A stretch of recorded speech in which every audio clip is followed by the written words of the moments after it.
Discord, but okay. But this way they can also see the rolls and shit. Fair. So, we are in the middle of a hot fucking mess on multiple fronts here. Who wants to give us a rundown of where everybody is at the moment when we start? If he's in the fucking ground. Not quite, but very nearly. I am 2 inches above the ground, thank you. Alright. They got her ass hoisted above the grave, and they're just kind of like considering at the moment. It's like,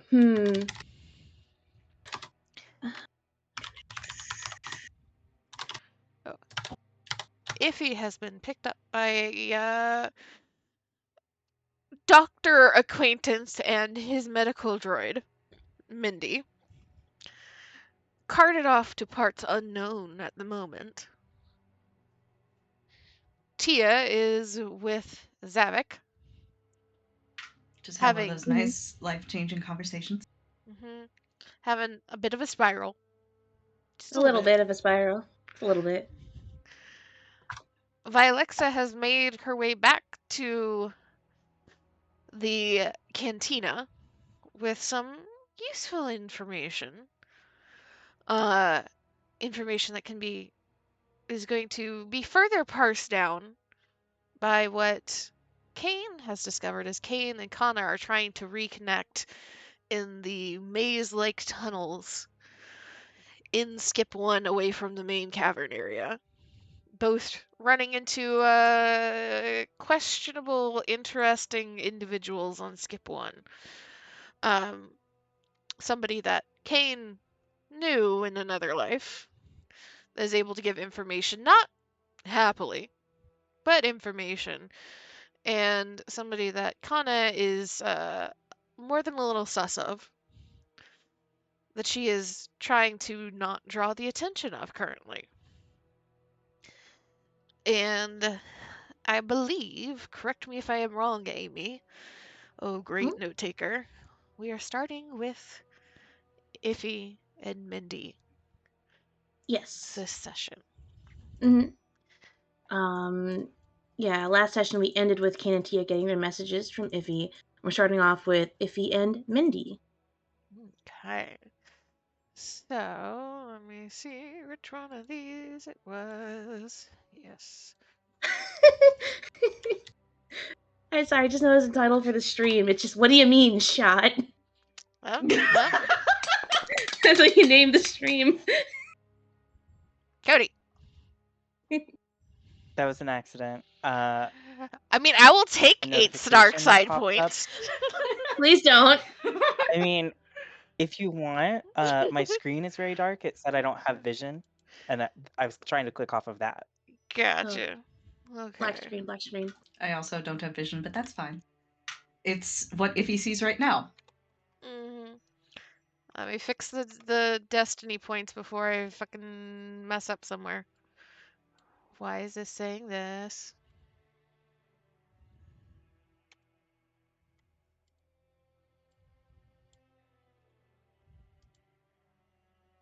There we go.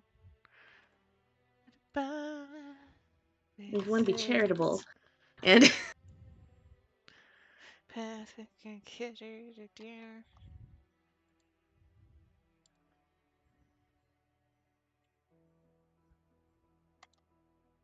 oh.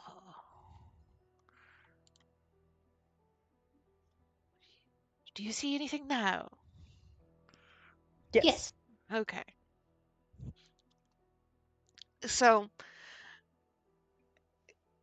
Mindy, you are more than a little confused as the doctor who had the fortune, perhaps misfortune, to be working with for the last little bit of time has just hauled off this strange woman. It is far from abnormal for various wounds and injuries and people in different states to kind of hobble into the back of the cybernetic shop that Rotha runs as the kind of front-facing part of his business. However, usually they are hobbling in of their own accord, or somebody else is carrying them in. You've never seen Rotha go out and collect somebody before, but by the time that you manage to extricate yourself from the chaos at the cantina, the confusion of where the fuck did the body go, and catch up with Rotha as he's weaving his way into the bowels of Skip One with a little kind of hover. Why did I forget the name of the thing? What's the rolly bed at the hospital? Gurney. Gurney, there we go. A little hover gurney behind him. It's never happened in all the time. And you can see that he is already kind of looking over the body as he is walking along beside it. And after a moment, reaches out, plucks a little device, and the body completely changes into somebody new. Still very hurt, still very unconscious, but not the person you initially saw. What is Mindy thinking and doing, and what's Mindy's vibe at the moment? Oh dear. I assume she would be like, I don't know, trying to stabilize or check vitals as they're moving. Okay. If you would Like already start working. yeah, if you would like to kind of start assessing the condition, you can roll a medicine check at 3 purple currently.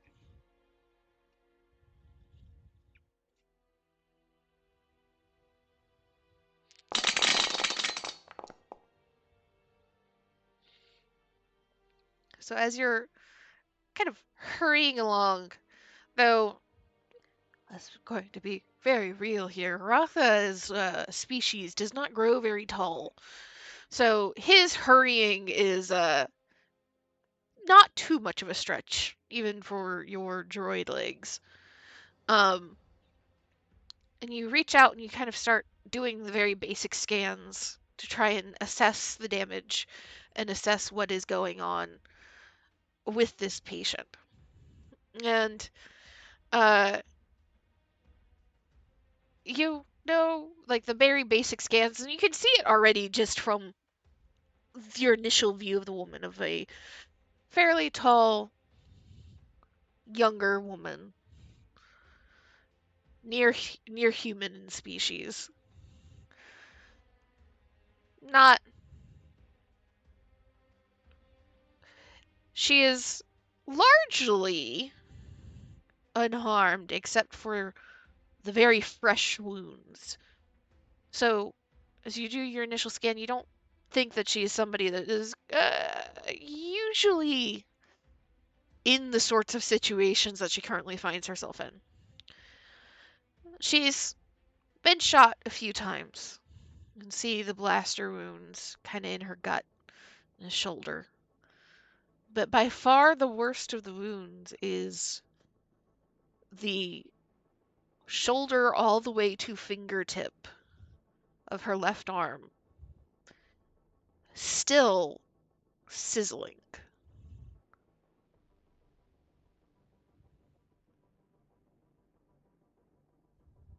And she is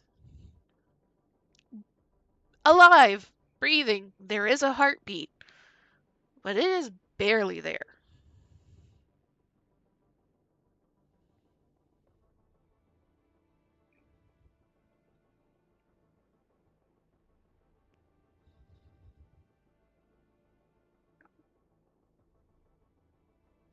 We need to move quickly.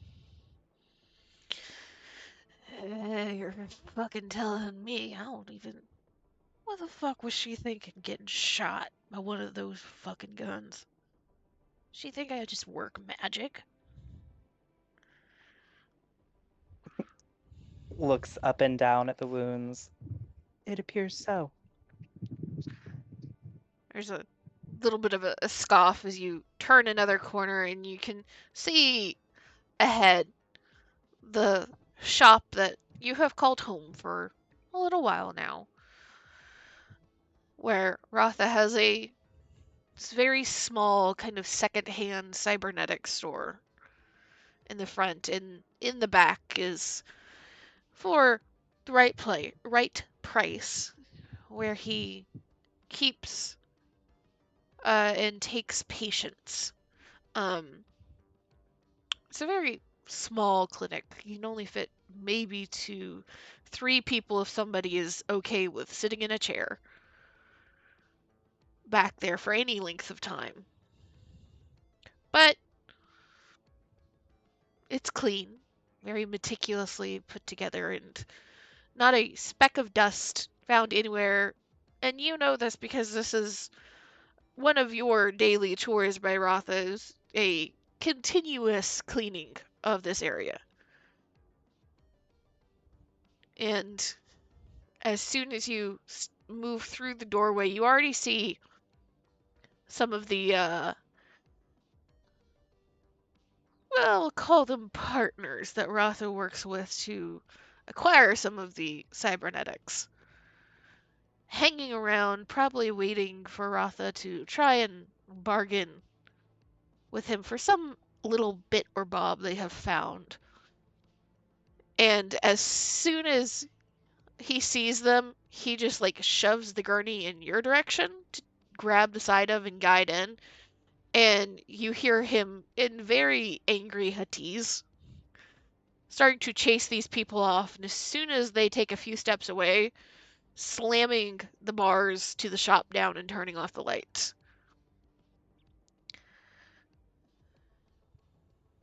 And as he turns away, kind of wiping his hands, satisfaction of managing to chase these miscreants off, starts to follow you back into the clinic area and tilts his head a little bit. Got any programming for this type of stuff?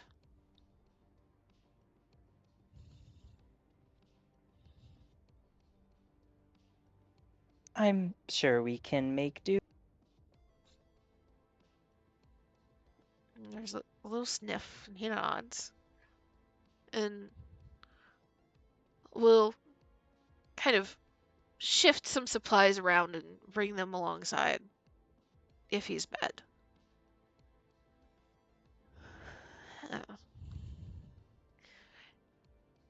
You are actually staying pretty put together, all things considered.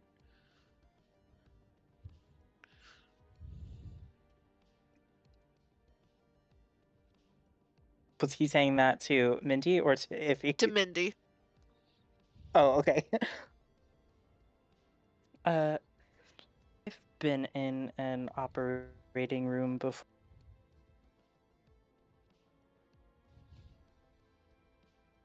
An operating room with some of this, and he just kind of pinches the wrist of the mangled arm and kind of lifts it in Mindy's direction for just a moment before placing it down, trying to arrange Iffy in a slightly better position to start work.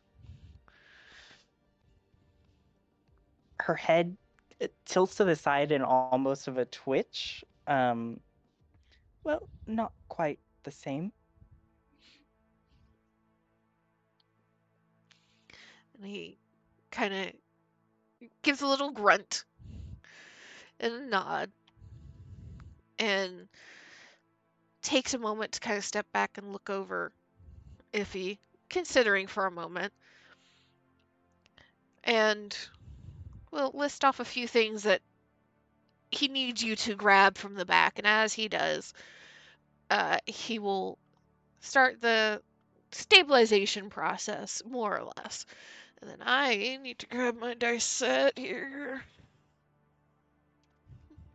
See how quick and easy we can manage to get Iffy semi put together. You are 2 off from death? I don't like the way you said that. Yes. I am at 20 out of dies at 22. Okay.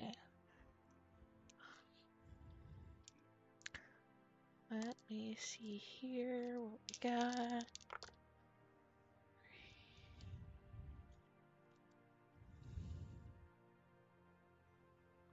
Let me find the correct stat block. That would be most useful. Because that guy is not going to be able to do shit for you. There we go.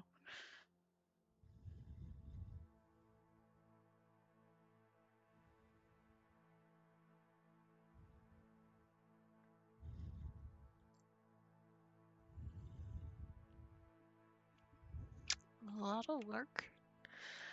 So that is, as he starts to stabilize, you are going to just immediately with this first check that he managed to do, heal 8.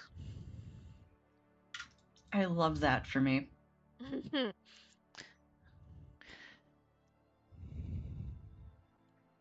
I'm at threshold. I keep forgetting how squishy you are. I keep fucking 11, man. Okay.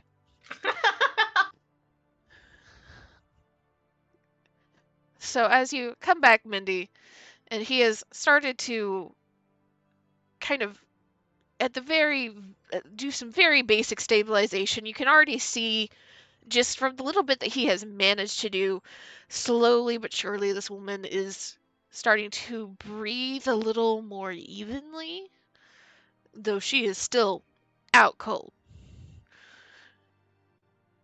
He looks over to you and just kind of considers as he takes one of the instruments from you. Oh. How you feel about trying to fix an arm?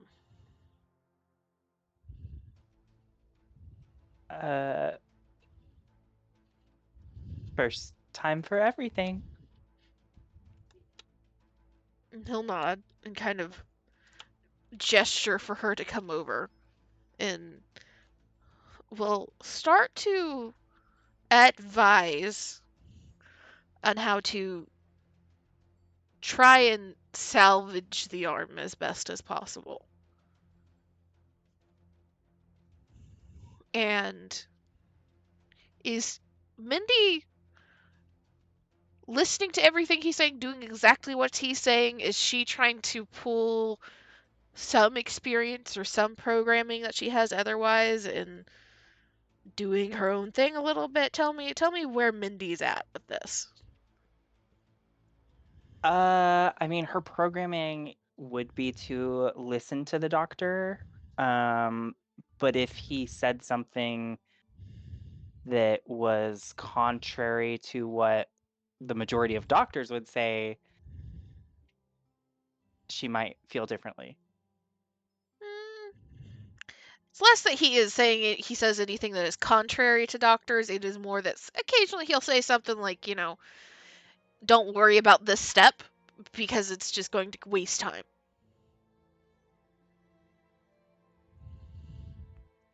She may still go ahead and do it if she feels that there is adequate time. Okay. So, see if we can get Iffy back into the positive side here. You'll make your medicine check of working with Iffy. This is currently 3 purple, 1 black, 1 blue. If you have any abilities that negate or add anything, you can. Okay. These dang threats. And do you have anything that I is have giving additional 3 ranks healing? of surgeon. Yeah, Okay. so 3 additional. Yes, 3. So how much am I healing? 3, 4, 5? 5. Yeah, 5. I'm at 7 of 12. There you go. That's the most that they can heal you directly, unfortunately. But not too away from dying anymore. We love that. We didn't drop the gurney. You're right. I should have rolled that. But as he advises you, there's once or twice where the two of you bump heads a little bit, where he's like, just don't worry about that. It's not going to help you right now. It's too slow, and you just do it anyway. And I imagine it is when he starts to grumble at you, like, why are you doing that? I told you not to do that. What is Mindy's response? Oopsie. And she'll go on to whatever he's now telling her to do. There's just a lot of flailing of the arms and just not happy grumbles whenever you don't do what he is asking you to do, what he's telling you to do. But he also is not stopping you, and he is not reacting overly negatively to your work, as you're actually managing to salvage as much as you can in a relatively efficient way. Arm's not going to be lost. It's not going to be pretty. And you have a sneaking suspicion that this woman is gonna hurt for a while, but that has to be better than going without. And as this is going on, Iffy, you are full on unconscious. I am indeed. Does Iffy dream a lot? I would say she used to a bit more. She's been having trouble sleeping lately. Ever since Galatea died. She'd been having some trouble getting proper rest. Now that's improved somewhat very recently, but I would say before that, yeah, she feels like the sort of person who would have a lot of weird dreams. So, you, in being shot, in going down, you felt the force, you felt the instant of pain and of the shearing agony of your arm taking the full brunt of the blast, and then you immediately blacked out. And there was a long stretch of empty, of dark for you. You're not even sure if you truly fully remember that stretch of darkness. But eventually, you find yourself not in darkness anymore. You find yourself in your childhood bedroom. What does Iffy's childhood bedroom look like? Mm, if it's the early childhood bedroom before they had enough money to renovate, or up to, I would assume like mid childhood. I imagine they renovated when she was like 13 or 14. Um, it's very old. Um, there's a lot of natural materials because Hapes is really big on those, but they seem a little bit worn and dulled with time. Um, it's not a place that she spends a great deal of time in, a surprisingly small amount of time given her age, but even so, it has the air of somebody who's much older. It doesn't really suit her all that well, especially because it just does have that kind of pervasive smell of like moths throughout. But there are some items that are distinctly Iffies. Um, Probably like a couple of Bazak decks here and there, and a great big stuffed dog on her bed. Uh, I imagine another small touch is that there's a lot of dog hair all over her room. As you wake up in your childhood bedroom, it is familiar almost immediately. I imagine a little bit bittersweet at the sight. And as you kind of sit up and look around, you realize you're there, but you're not a child. You're the Effie of the here and now. And so you kind of stand and start to look around. You get the very distinct impression for just a split moment, half a second, of I don't even remember standing up. I was in bed and then I thought I need to stand up and then suddenly I'm standing by the window. But the confusion fades almost instantly as you hear your mother in the next room talking not overly loudly, but not trying to stay quiet with somebody else, and you're not quite sure who. Your mother seems to be going on. Perhaps rant is a little too harsh of a term, but an extended dialogue about something. And outside, as you look back to the window, you hear the sound of music. Song played at celebrations, holidays on Hapes. You don't hear the other noises of festival or of celebration. You don't hear crowds. You don't hear fireworks. You don't hear any of that. You just hear music. What is Effie doing?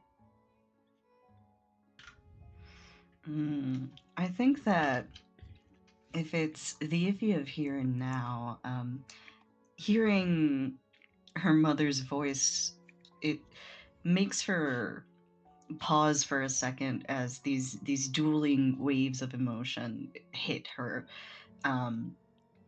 The comfort that she used to take in that voice, and the ease of, oh, of course I can hear my mother here. I mean, why wouldn't I? I've always been able to hear my mother. We've never really been apart for very long. But then memory setting back in as she's realizing, wait a second, no, it has been a long time, and the last time we spoke she disowned me. And there's this bittersweet feeling, and especially as she's hearing this celebratory music, she's uncertain for a second as she stands there, which is very unlike her if he is a decisive person.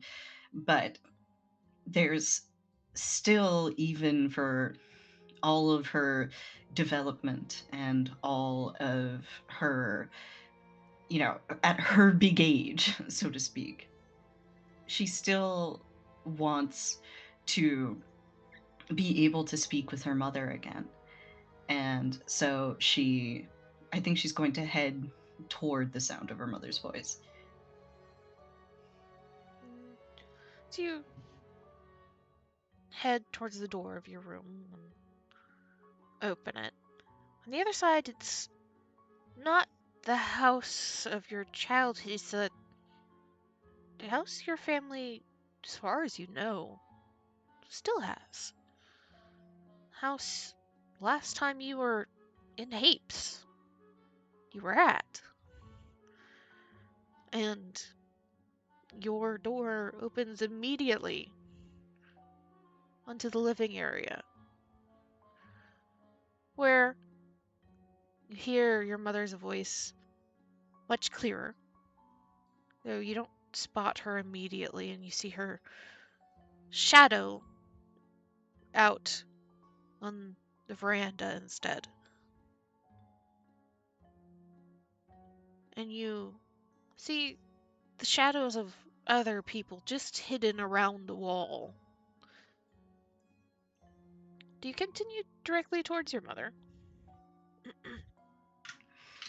I think being on Hapes, hearing her mother's voice, something in her would activate to, wait, I can't go directly. That would be foolish of me. There's got to be something else afoot, especially because I don't remember how I got here. That sort of dream logic and real world logic fighting one another.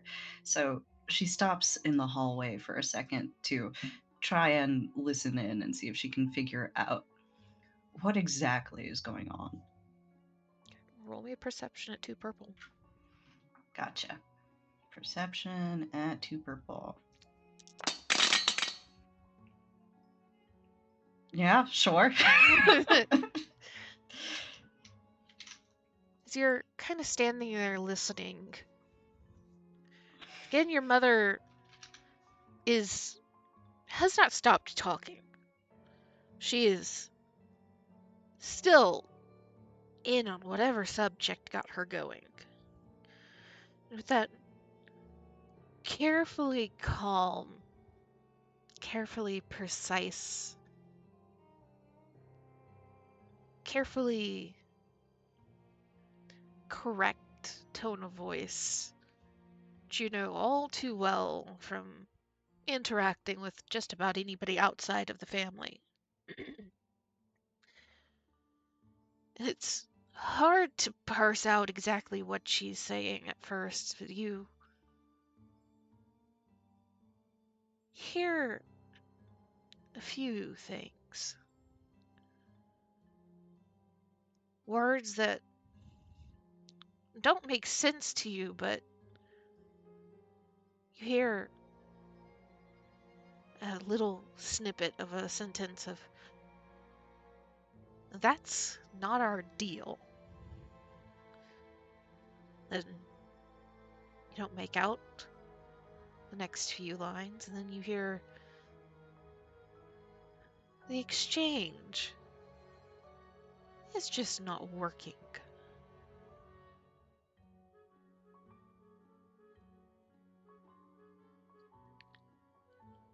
And then, and what'll the queen do?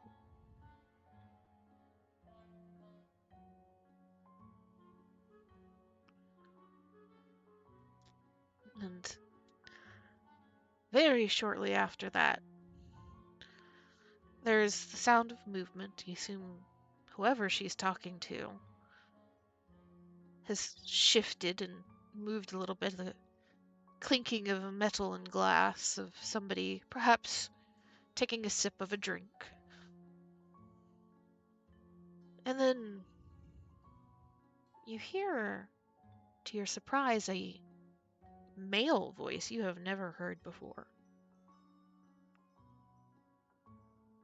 In a much quieter tone.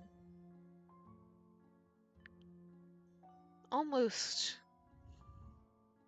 seeming to be trying to be calming. And all you hear, again, is some mention of exchange from that voice.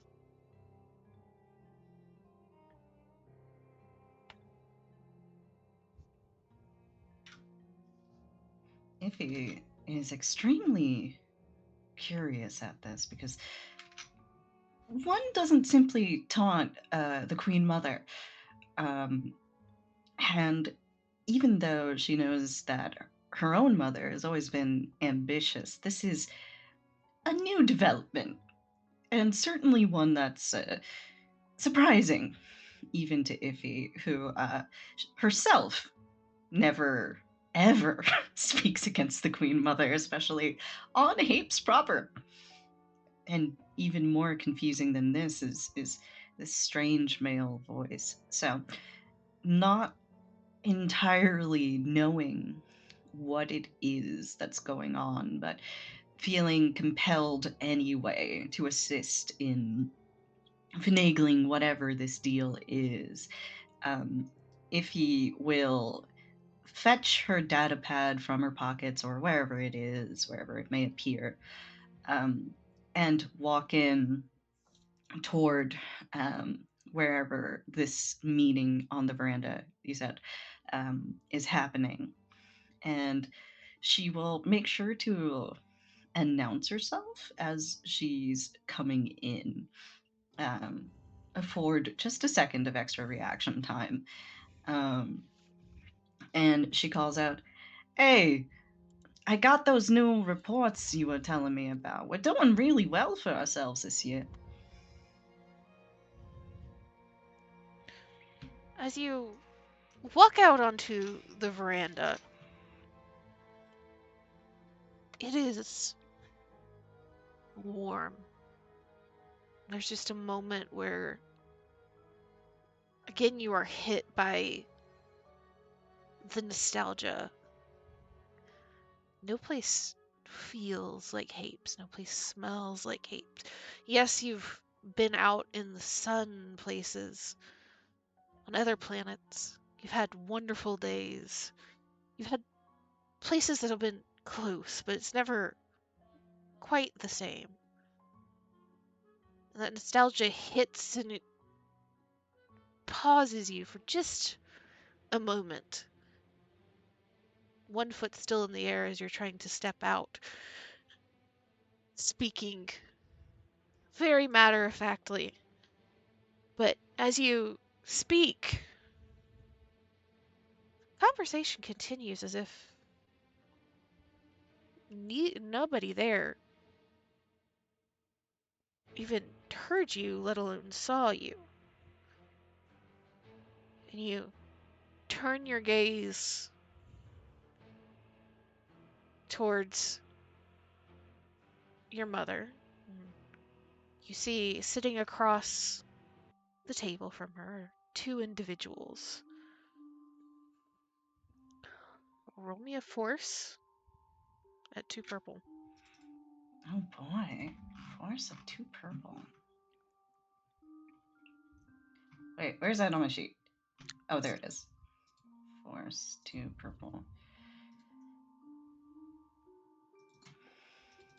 Did that roll? I do not see it. Alright. Oh, there it goes. Hey! Okay. I need to pull this really fast. As you look over, you see your mother sitting across from 2 people. One male, one female. And as you look, there's a moment where it almost feels like you are staring at a heat mirage where something is there but also not quite there. as you're looking at them, trying to place them, trying to even just see more than their outlines. And then the first thing that you see for both of them are yellow eyes.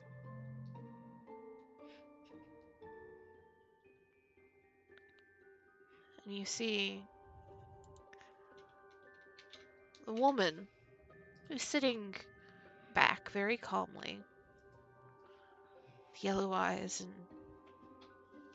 blonde hair, dressed in not the finery of Hapes, but what you would expect a higher born, more well off, but not the peak of luxury. Just one leg crossed over the other, hands knitted together at the top of her knee. Beside her, a male, orange red skin, not human, leaning forward, talking to your mother very intently.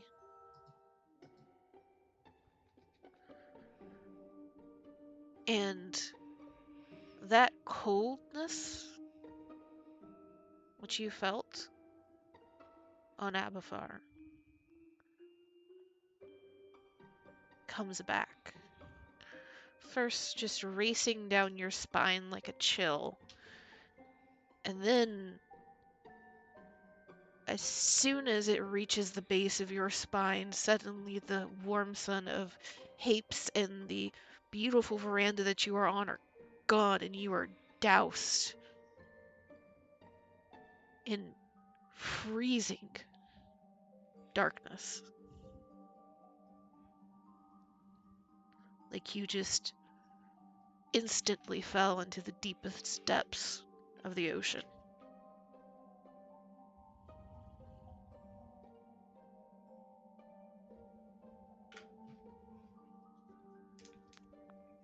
This is a hell of a roller coaster for Iffy, who has longed to see the Sons of Hapes for every day of the past few years of her exile, and to step out and beneath them, to feel that, and to smell the vague scent of the water near the home, and to be out in that again is so gladdening to her.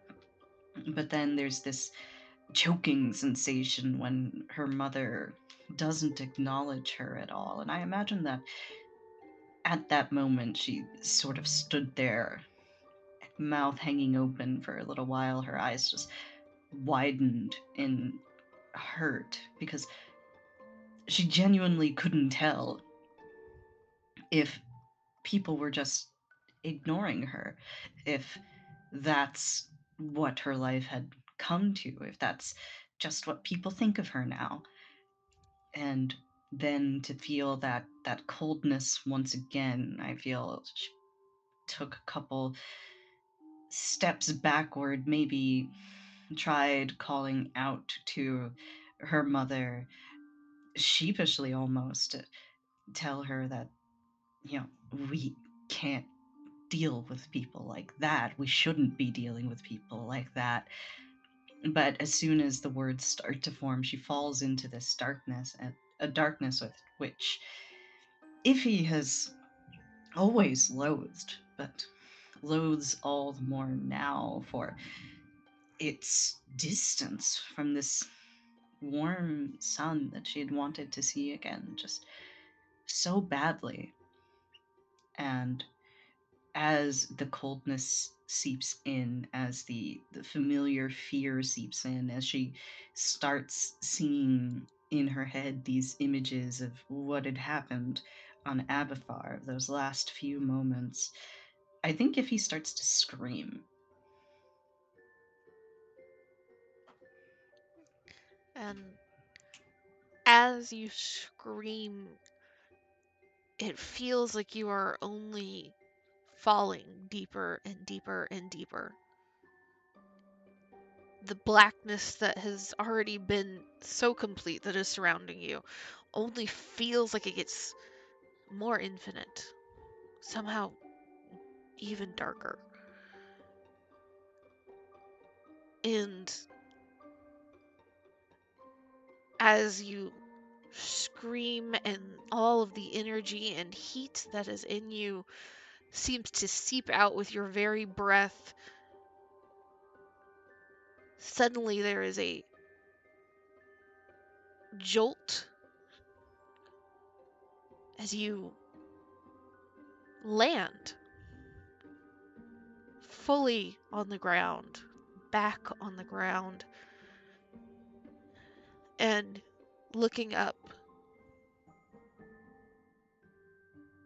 you see sky, you see skyscrapers, you see cars and ships. You realize you are on the ground, in the middle, the square in front of the Senate building on Coruscant.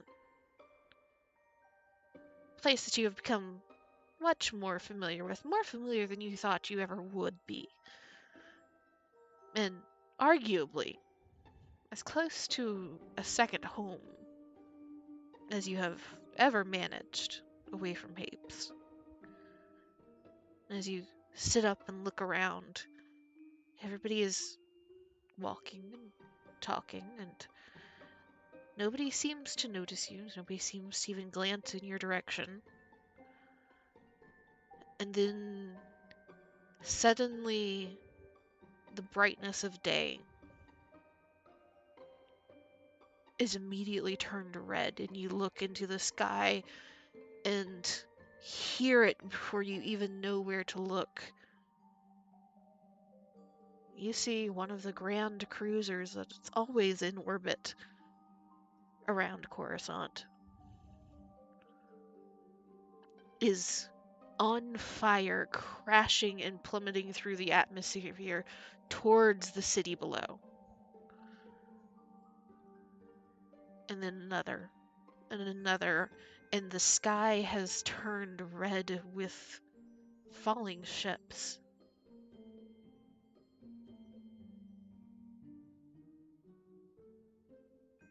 What does Iffy do? I feel if he sees these ships falling, and she's still shaken from the darkness, and what she's seeing now as she looks up into the sky, she's not sure if that's any better. But with people scrambling around her and in such a public space, she knows she doesn't really have time to wallow in it. So I imagine, still shaking and trembling, she nevertheless pushes herself up, tries to take a breath to steady herself, and looks around. All right, uh, I gotta find Velena. She'll know what to do. And she starts trying to make her way over to where she knows her boss's office is. As you race towards the Senate building and in and frantically swipe at a entry door trying to get into the more private and secure hallways leading towards the senatorial offices, you are nearly knocked over again and again and again by just rushing bodies. And you're inside, so you can't see what's happening, but it has gone from the screams of distress and dismay of the people of Coruscant and the explosions and crashing of these ships. Now you hear fire that could only come from the guns of ships. It is the sound of war that you have become uncomfortably familiar with over the past weeks. And you rush along a hallway, trying to sidestep and move around those that are running in the opposite direction from what you don't know to what you don't know. And you try to get to Velena's office. You see it in the distance, and you see the door opening. And as it slides open and you're still 20, 30 feet out, you don't see Velena stepping through. You see her husband, white-faced, almost looking sick and shaky. As he steps through the doorway, hand resting against the wall, like it is his only lifeline, his only way of staying up.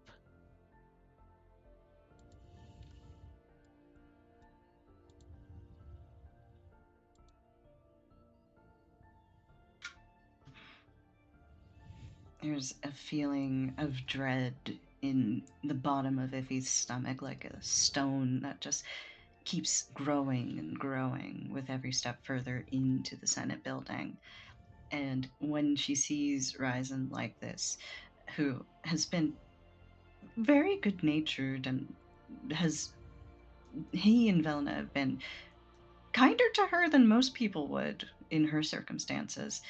She sees him that pale faced. She knows that something has gone very, very wrong already. And that same dread from earlier returns of it's happening again. It's happening again. Why is this happening again? She stands there for a second as she tries to do what she always does to run the numbers to figure out what it is she needs to do. And I think that in that moment, she's going to rush ahead to try and see. Well, she knows he's not all right, but she also knows that he probably needs more right now than just the wall to hold him up. So I think she's going to head toward him. And, uh, I don't feel as if he is the type to really beat around the bush in a situation like this. And knowing exactly what this is like, or at least to some extent what it's like, she heads up to him. Ryzen, I'm so sorry. What's going on?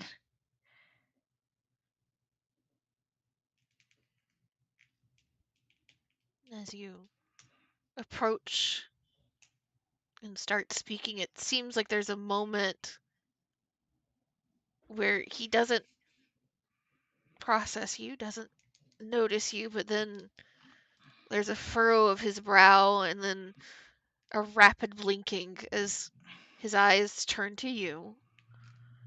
And they are bloodshot.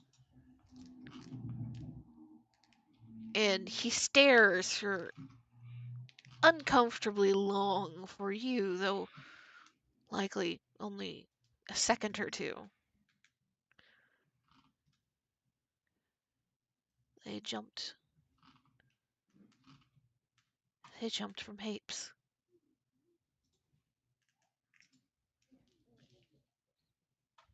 From the cluster? That that doesn't make any. Okay, what do we do? What do we do? They jumped from the cluster.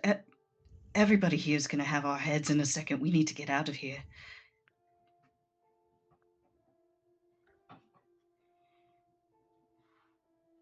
And As you say that, he looks back over his shoulder towards the office, door still standing open.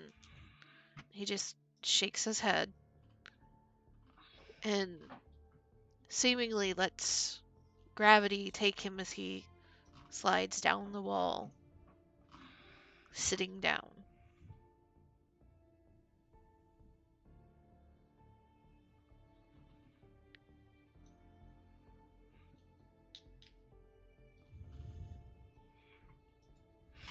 Ify will reach over and she's gonna try to take his arm and like sling it around her shoulder to help him up. Come on, I know what it's like. I know how heavy this is, but she wouldn't want you here dying with her. He doesn't stop you. Lets you take some of his weight. Kind of stumbles forward a few steps with you at first. And then there is just a bitter croak's laugh. Sound that you can only imagine by how much it hurts to hear, how much it hurts to make. Where are we going? They have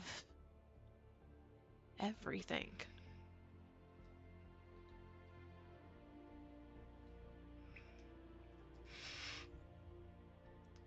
Do I know that yet? No, but I'm gonna figure it out as we're going. I know a pilot. We'll get to the Dawn, and we'll figure out what to do from there. Do you know if Dario's all right?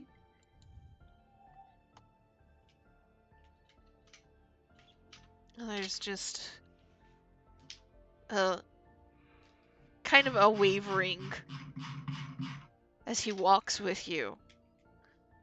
And you can see the gears trying to turn in his mind that just aren't clicking, aren't moving. He just shakes his head. And you're fairly certain that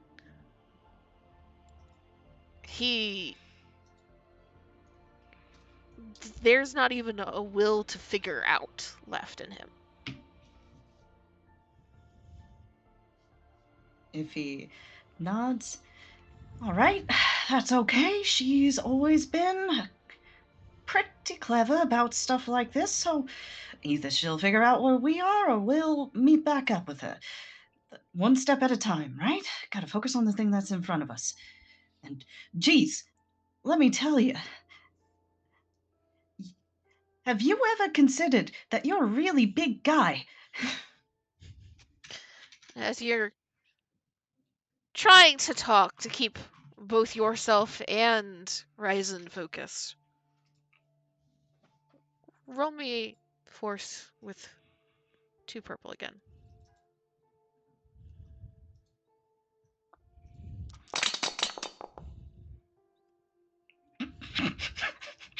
I keep expecting her not to pass these. He's doing pretty good thus far. As you're moving down the hall, and there are far fewer people, even in just the few minutes it has taken to get into the building and find Ryzen and get him moving. The Senate building has, at least this portion of it where the, to put it gently, lesser senators are, has emptied. And as you pass by an alcove that has one of the few windows outside on this hall, you have just a moment to see it before it hits. It's another ship. Falls out of the atmosphere and crashes directly into the senatorial building.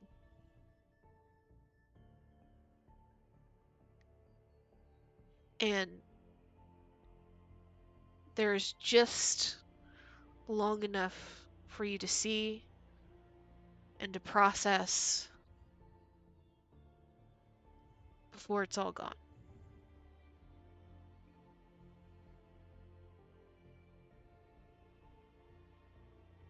And you are again surrounded by darkness, but this time it's not cold.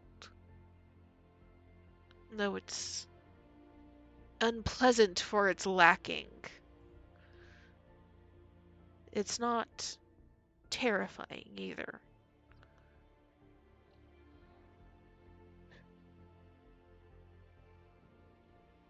You can feel yourself at first gasping for air, gasping at what you knew was going to come, and then you didn't feel it. And your breath starts to even and starts to slow. You feel something cool pressed against your face, against your brow and your neck. And something not cold, but again, cool, start to race through your veins, up an arm, into your torso, down through your legs.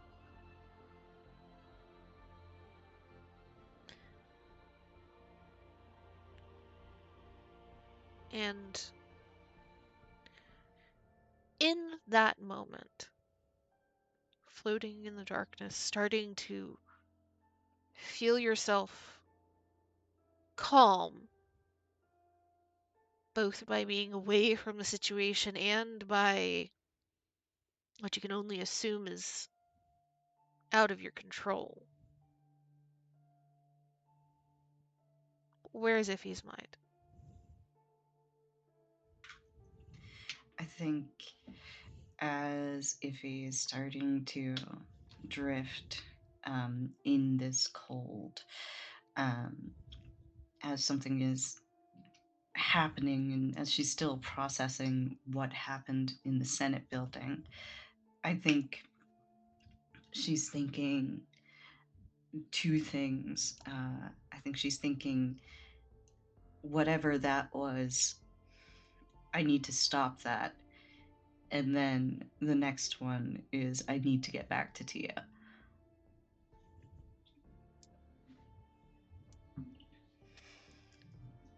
And as as your mind starts to, And Kate. it's like it just forgetting about this man who's been trying to keep you alive all this time. I'm sorry. As your mind starts to relax and you feel your body relaxing, and it goes from being stuck and falling to drifting.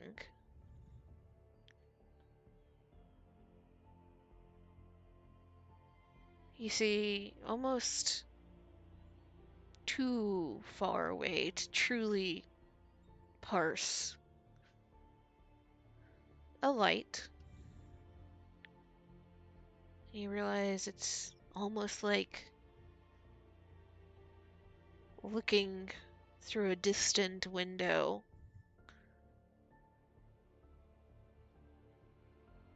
You see sun and mountains and green forest of some sort. And there is noise. First extremely garbled, but then right as you feel yourself losing grasp, losing yourself into what you can only assume to be full unconsciousness, full sleep from where you are. You hear the tones of familiar voices. Kana, Kane, and Tia.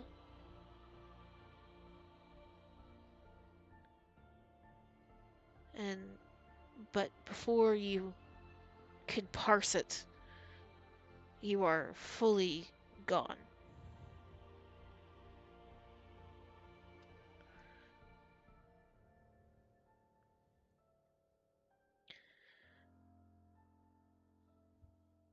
And with that, we'll move away from Iffy for a moment.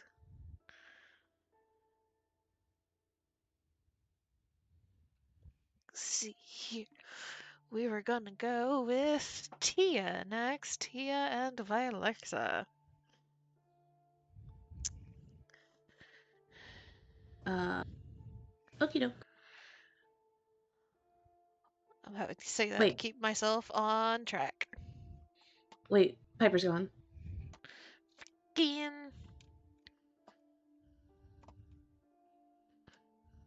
I can call her phone if you want. See if she's okay. Yeah, just see if she's okay. Quick little 5-minute break so we can check on the Piper.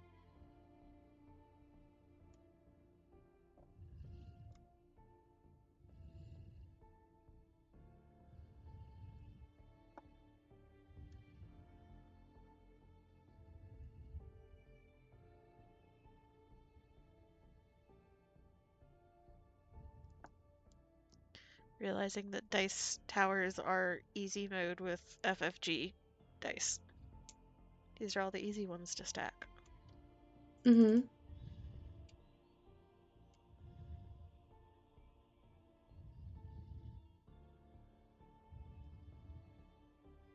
You got a phone call? She'll be back soon. Okay. Gotcha. She's on her phone, so she can't really do both. Gotcha. Oh. If you had an important phone call, Piper, you could have stayed on that. No. I was already. I was just sending it when Iris called me. Sorry about that. Phone things. You're good. You're good. We just Yeah, wanted it's to all make good. sure you were okay. Yeah. I'm okay. Make sure you didn't get sniped. Nope. By the ex-wife. So, as we shift our attention back higher up, Tia, you're wandering with Zavik, and to get about halfway down and skip one, you do see the fountain. And Zavik just kind of like looks at the cantina, kind of considers it for a moment, looks at you. Well, I know this isn't exactly where it was in the visions, but you guys were here, right? Maybe she circled back around to find you here?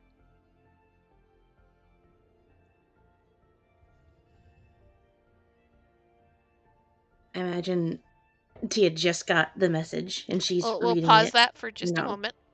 Okay, so where are we taking place then? Like 2 minutes Where are we picking beforehand. up? I need you to get to Vialexa. Okay. Sorry, I don't know the timeline.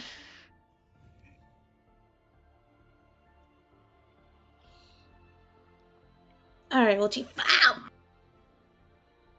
Hi, Sailor. Hi, buddy. Yeah. Not. Okay. Can go bother Joe. Okay. Sorry about that. I know the pained cries enough to know what they are when the dog is the cause.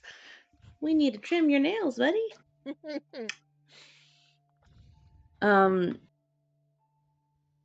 Okay. Well, I think if I remember correctly, Tia's still a bit fucked up mentally, Mm-hmm. and she's probably still holding on to Zavik like a lifeline because he kind of is, Mm-hmm. and she's probably still recovering from her compass getting all fucked up. So she just sees the fountain and is just so defeated. But she just nods, doesn't really say anything.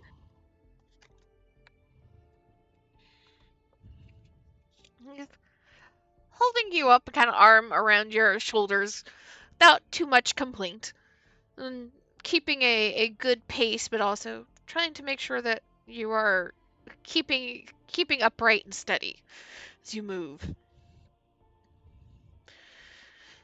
And I know this is all just fucked up, but well, the asteroid's on lockdown, so it's not like she's going nowhere. That's the other thing. It's on lockdown now, but you're you're right. She's staying here somewhere.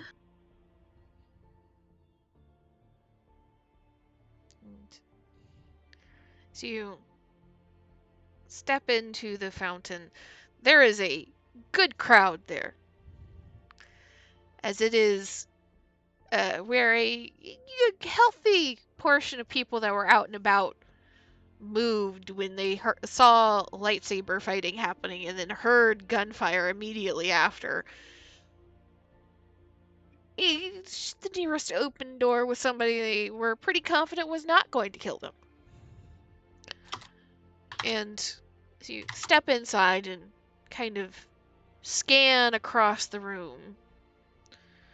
At almost the exact same moment, Tia, you spot the familiar face of Vilexa sitting at a different table than the one you guys were originally at. In Vilexa, you see Tia looking very upset, freshly dyed hair, leaning against a very large Lasat that you've never seen before.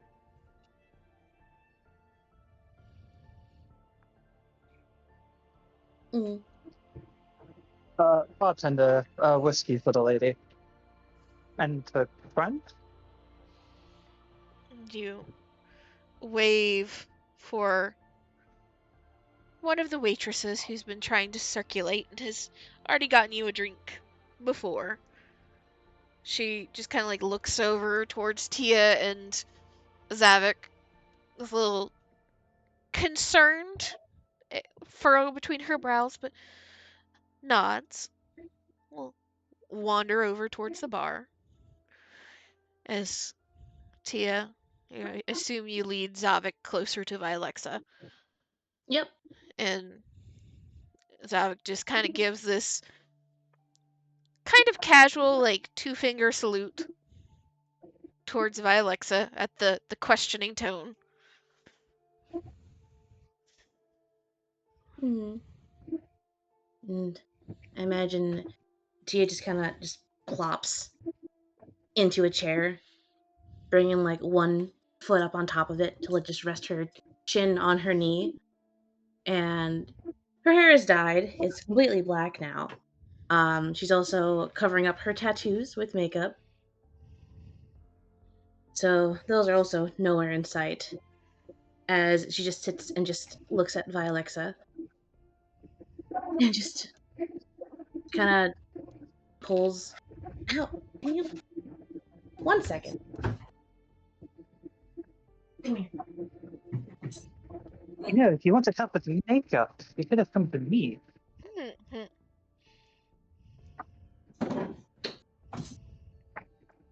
being evicted. Good, man. Everyone's getting kicked out. Sorry about that. Had to evict the sailor. I can't believe Sailor's homeless now. I know, right? You know, So talking to you sad. later. So cruel. That's what I am. Cruel. I'm so sorry. What did Alexa say? No, if you wanted help with the makeup, just come to me. I already had that on hand. I needed to get. Never mind. What have you been doing on your end? Oh, the job everybody was supposed to be doing. What about you? I wanted to take a quick little pit stop to pick something up, and then things started falling apart the second I left. As they do. I Typically. imagine Violexa's like on her laptop right now, like trying to monitor like incoming like radio frequency, listening for stuff. Hmm. Essentially, all you're still getting right now is the fallout from what you started by saying, "Hey, Jedi shit." No, there happened to be 2 Jedi on the asteroid. So all the people that were heading towards Skip 1 being told, no, you can't land. All the people that are around Skip 1 on the other asteroids that generally kind of ferry things back and forth. Like, okay, what the fuck do we do now? We have a full load of shit that we can't drop off. We also don't want to go back because it's going to be wasting gas. It has caused a full supply chain issue for Skip 1. Where is the So whiskey? yeah. So yes, Violexa's just like tapping on her laptop, like, "Oh, did you know? Apparently there are 2 Jedi aboard Skip 1." I heard the lightsaber fights. How exactly No. did people discover that? Apparently they just started fighting. According to the comms, at least. Couldn't tell you why. He just looks at her, just very flatly.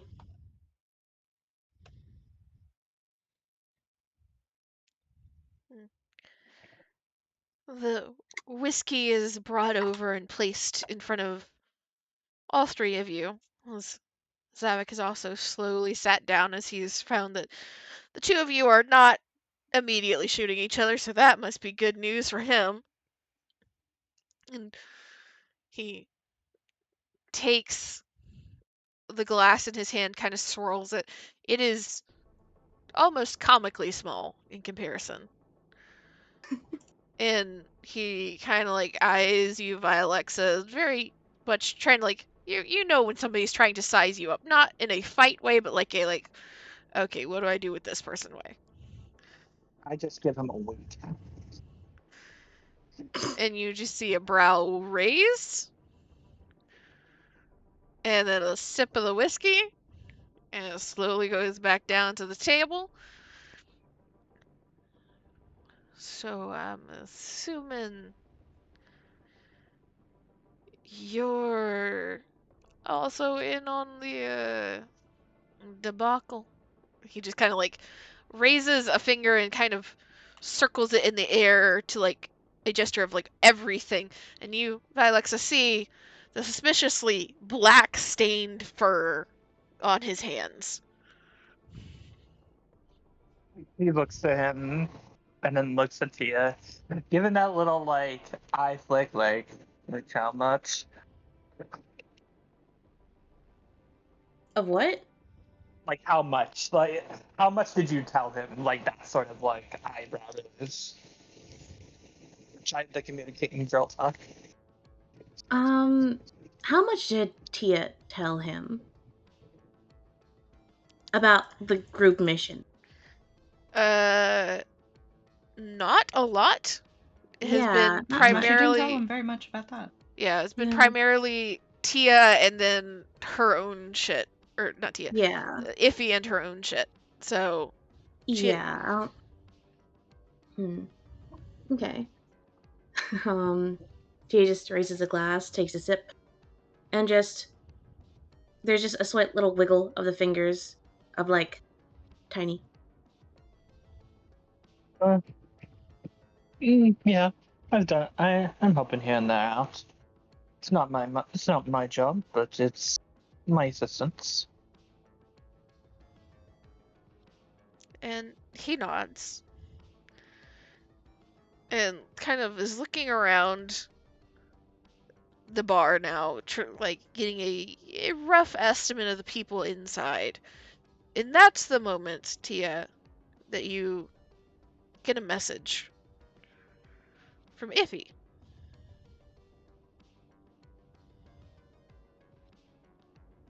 Yeah, she instantly whiskeys down, pulls out device, reads message. That's what she's doing. No hesitation.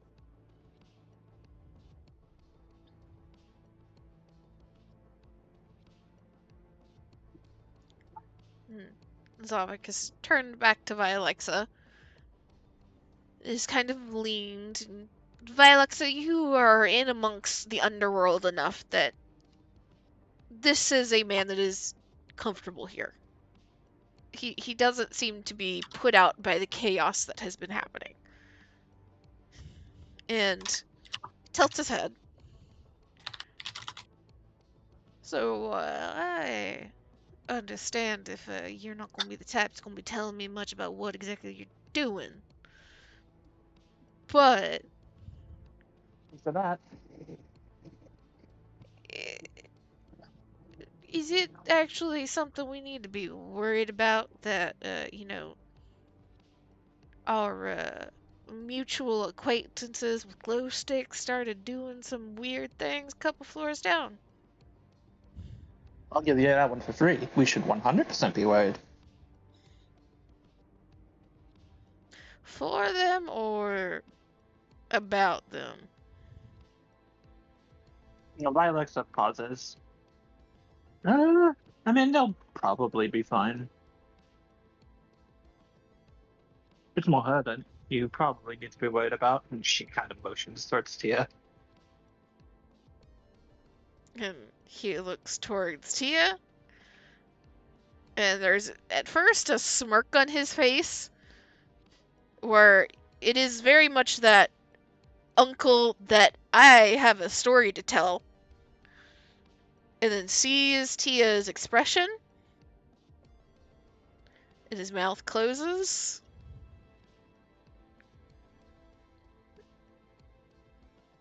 Tia.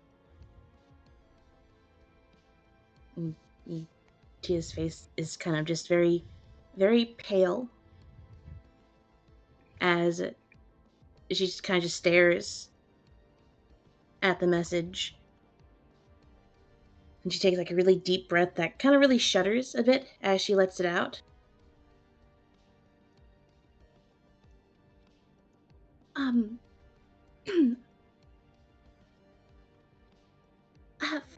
have have you heard from Connor or O'Kane, either of them? We need to make sure that they're all right and that things are going well and they've not gotten into too much trouble. I have a call to make. One Nope. moment. You are not leaving this table without supervision. Can you make the whiskey I ordered a triple, please? I think she's gonna need it.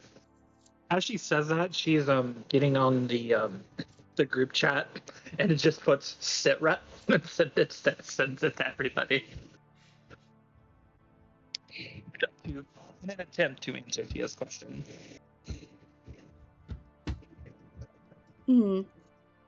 Well then, fucking Tia. Imagine she tries to get up and excuse herself, but he just pulls her back to the chair. Is what I imagine. Yeah, she doesn't even exit the chair fully. Right. Well, whatever. She has a phone call to make. She's like, fucking fine, I'll just call here then. She doesn't want to, but fucking whatever. We talked about honesty, I guess. And she's gonna call Kane.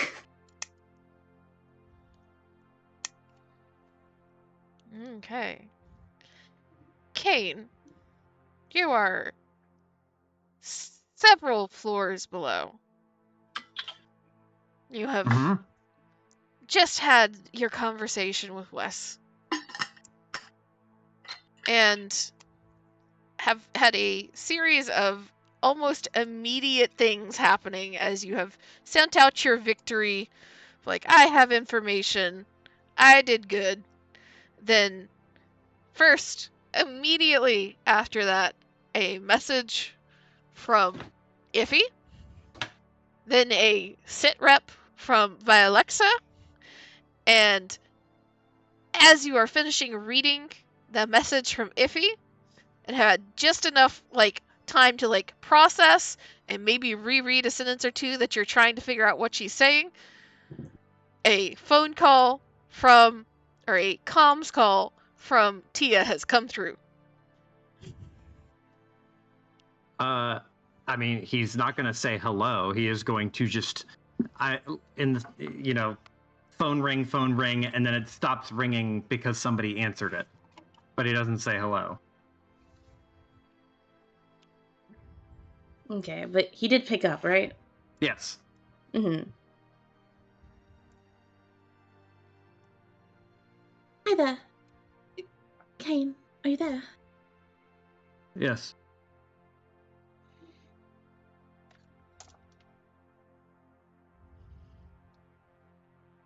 Are you alright? I'm fine.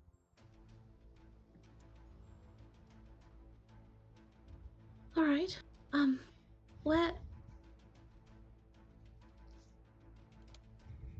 Kane, He'll give his exact coordinates. Like, whatever part of the station he's at, he'll just say it as explicitly and plainly as possible. That's good to know. I'll write that down for everyone. But Kane, do you know where Iffy is? He'll look at the message again, and there's no location information in the message at all, if I'm correct, right? No, there's just who to contact. He shakes his head for a second and then realizes he can't see that, and then he'll say, "No, I don't know where she is, but I know who to call." And who is that? Well, let me check this note one more time.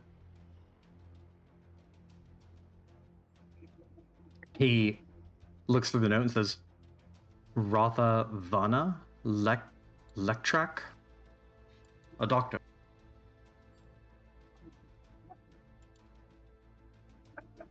If he says she is going to be there, she also says to continue the mission in his stead. And I got a lead, so I'm going to check it out. And where is that lead that you're going to?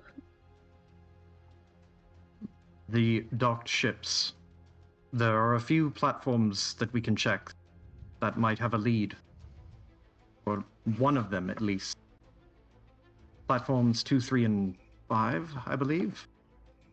There are ships there that could potentially be related to the smuggling ring. So I'm going to look at those, and I won't go alone. I will bring someone with me. It is the mission. It is the point of being here, after all. He sounds a little, wounded at the last bit. Right, the mission is important. Do you know where Connor is? No, I don't. But I aim to try and contact her. Alright, well, you try to contact Connor. I'm here with Vilexa now, and Zavik, and... Have you heard from Iffy?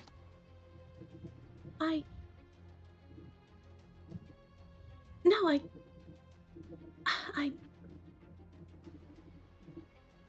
I just got a message from her. Right. You go to her. I'll make sure that everyone knows that I'm heading to platform 2 first, and then I'm going to head to 3 and then 5. And I will hope that Someone will meet me there, or at least be close by when I get there. Either by Alexa or possibly Connor. Or both.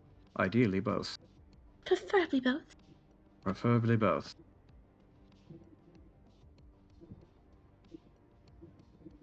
You do what you have to. Go to Iffy, or go to the platform. I'm not going to tell you what to do.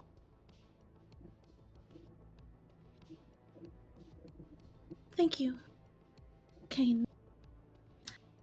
You do what you have to as well.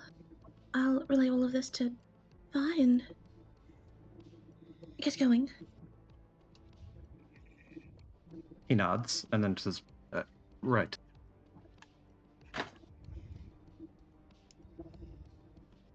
Good luck. He pauses for a second, says, good luck to you as well. And he'll end Yeah. the communication. Click. Yep. Yeah. Very simple. Tia fucking takes the rest of that fucking whiskey. As she We ordered a triple for you. You're welcome. takes the fucking comm, clicks it off. Alright, well, Kane is following his lead. He's going to the third dock, I believe, and he found out who to contact for Ivy. Have either of you heard of a Rotha? Fauna Lectrack? Have I? Vilexa, you would have heard of him. You've not met him before, but he is one of the kind of back alley surgeons that is your primary medical doctor here. He's notoriously good, but he's also usually unpleasant to work with, so people don't like going to him as the first option. As if you're going to go see a surgeon. I'm not sure. But do you know where I could find him?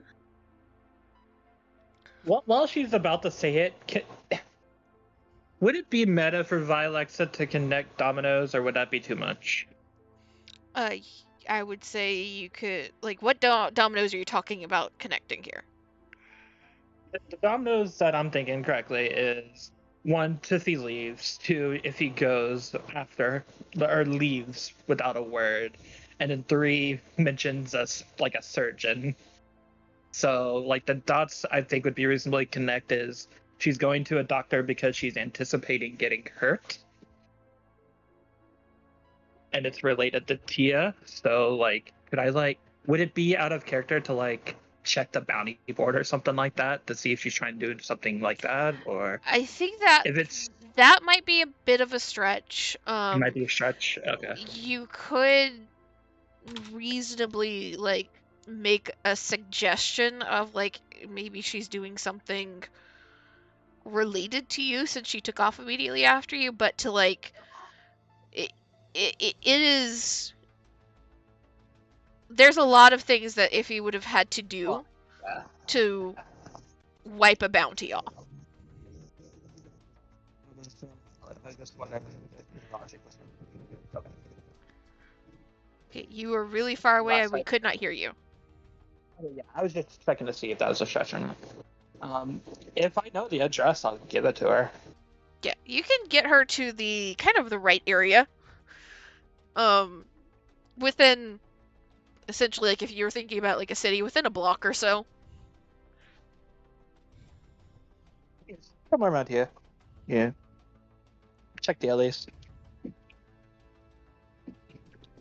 Tia writes this area down. I don't know, on like a napkin or some shit.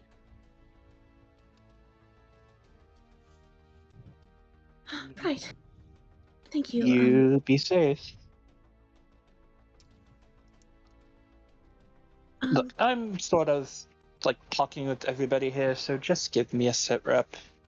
I'm about to go hound Kane and Kana for sit rep as well. Sit rep? Situation report. Oh. Did you need one from me as well? Did you do something that needs to be reported? No. And then you're fine. She nods. I'm only saying it because the more information I have to work with, the more I can direct people. It's sort of my job. Right, I haven't done anything that pertains to the mission at all, really. The most important thing would be running into Zavik here.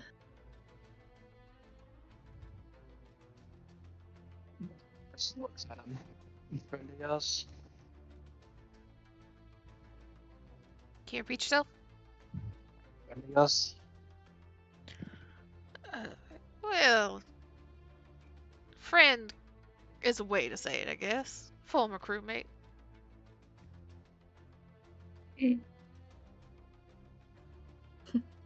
Tia nods.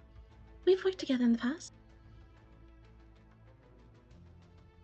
Oh, we're gonna need all the friends we can get, I suppose. Right. Just gonna turn to Zavik. I have the location.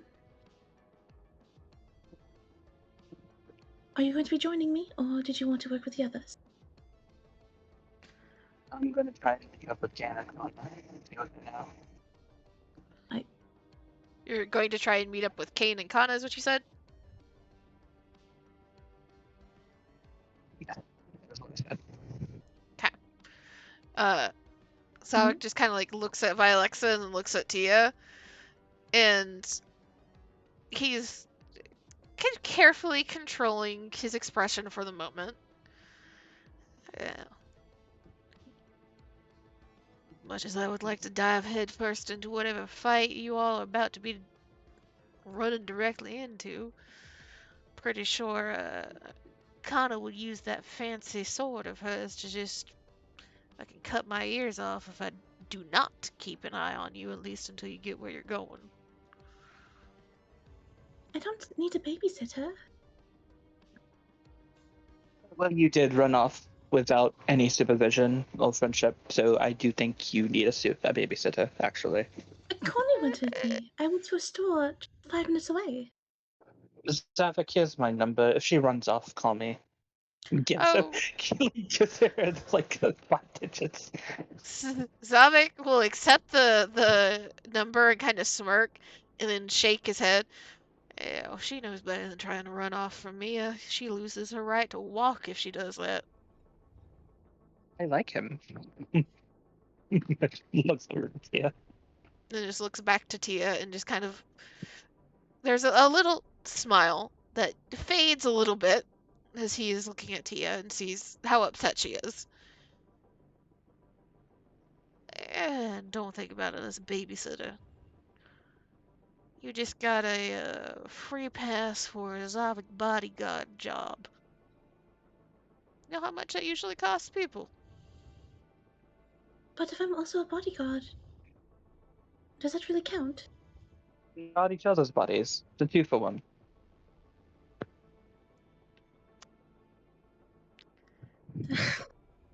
One. Alright, think of it like that, I guess. She just, I don't know, puts the glass back down on the table and just stands up, stretches. Alright, we haven't time to waste. And he down the rest of his glass and put it down. Thanks for the drink, by the way. And he will just kind of stand up and motion for Tia to lead the way. I'm gonna call both Kane and Kana. Try to get a group call going. Okay, so we will shift really quickly from there to give Kana a bit of a chance. Because I believe Kana was in the middle of trying to do something. If we have an Iris. Hi, Iris! You're muted. I dropped my mouse. I'm sorry. Okay. Okay. Yeah.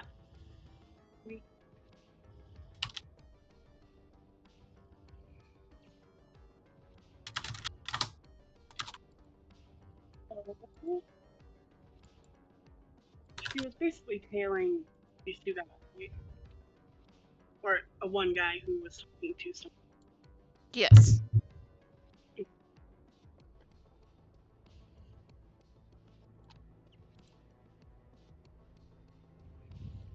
Would Kana have gotten from King about the information?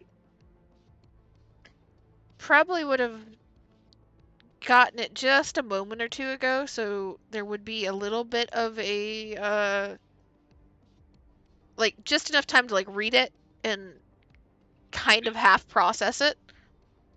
Okay. But that's it. Yeah, because imagine she's putting a lot. Iris, my dear, eat your mic. Oh, oops, my mic wasn't tilted down. My bad. There we go. I was saying that she's probably like keeping this guy in the corner of her eye as she glances at her phone.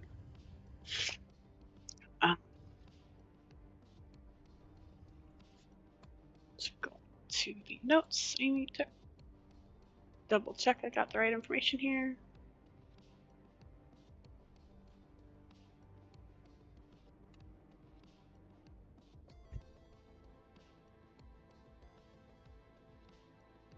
Can I try to, because I already tried to do the sense thoughts on the guy I was tailing, but could I try the sense thoughts on the other guy Sure. that he was talking to? Sure. You can definitely try that. Let me...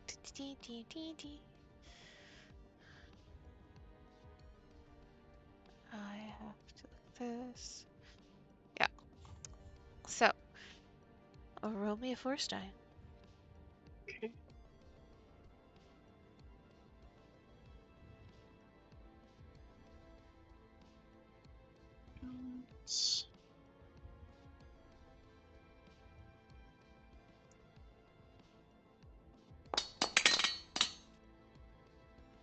There you Yes. go. So, you reach out to this person that seems to be the more native of Skip 1. They're kind of standing outside where you assume to be, if not their home, but someplace they frequent, if nothing else. And first, you're immediately, as you reach out and use the force to kind of skim over his mind, you're immediately hit by a wave of anxiety. A just tidal wave of, oh God, what's going on? Are we in trouble? Are we caught? Am I caught? Is this all going to blow up in my face? Which is almost too much at first, but in all the time that you have had, this particular force ability is something kind of up your sleeve. You have learned that an initial wave of anxiety is quite often what you run into with these type of enemies, or perhaps not enemies, but the people that you're caught or you're catching in the middle of doing what they're not supposed to. As you kind of wait for that wave to pass and to try and dig deeper into the thoughts, try to get more specifics. You initially get the very distinct sense of, oh, we're fucked. We're fucked if we can't get the shipment off. We have to get the other ships onto Skip 1 to transfer the shipment. And you're not parsing what the shipment is, but all of the anxiety seems to be centering around not even the man in front of him, but the fact that there is something that is supposed to be actively leaving Skip 1 very soon that they don't know how to get off of Skip 1 right now because of the lockdown.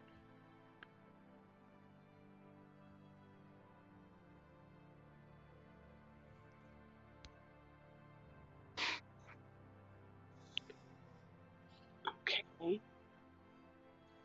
And are there? I don't know how essentially like full on how sense thought works, but would I be able to get some kind? Could I parse some kind of images of the ship, maybe, or the ships that are going to be picking up the cargo? You can roll me a force roll at 2 purple. Okay.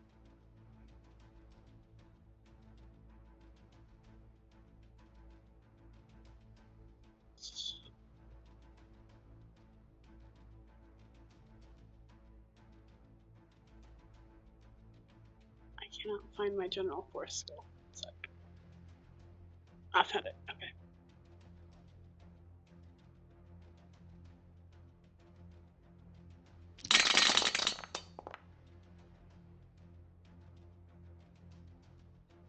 Hey. Okay. So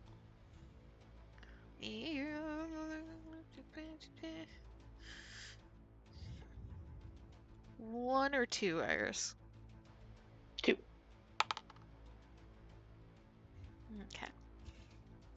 Okay. As you are still eyes closed, concentrating. Ooh, excuse me.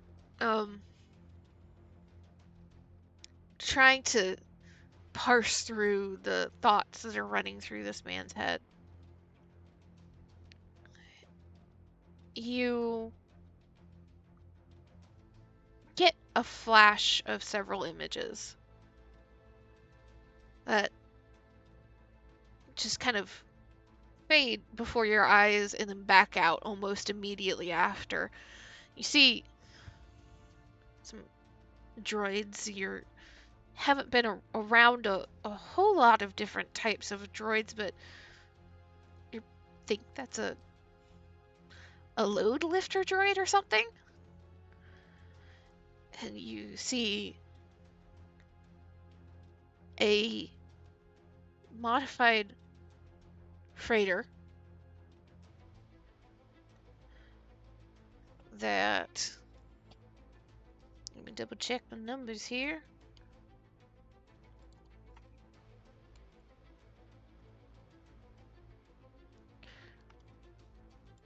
Second.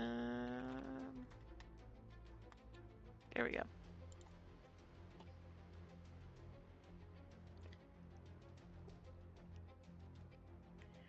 I know you wrote this down in the OneNote somewhere. What are you looking for? I think I know where it is. Let me...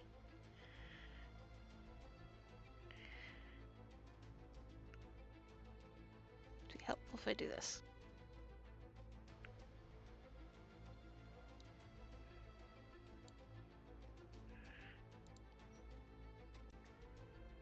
Haha! I was looking at the wrong day. That was my problem.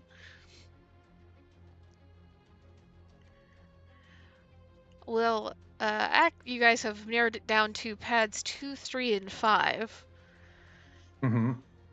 We'll actively negate pad 3, leaving you with 2 Ooh. and 5. You saw the load lifter droid, a modified ship which only really matches 2 and 5. You saw a ship that doesn't have any recognizable detail on the outside. It's a much smaller, much faster transport ship. But as you see it landing, you see the cargo doors opening. The two inside that come out walking down the cargo ramp are actively talking in Huttese. Though that flashes away before you can make out what they are saying. And then you see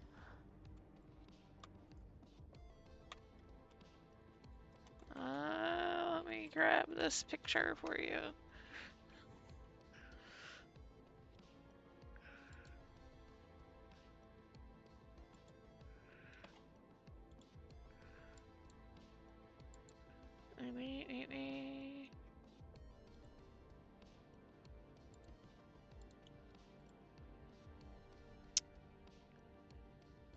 Come on. There we go. I will put it in the Kana chat.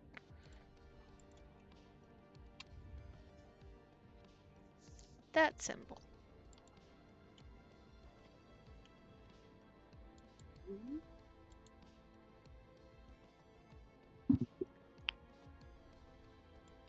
Oh. Wait, hang on, I gotta go to the notes. Hang on.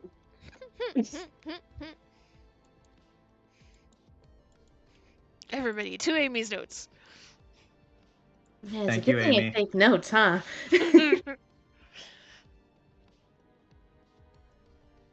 You're welcome, you're welcome. Thank you, Amy.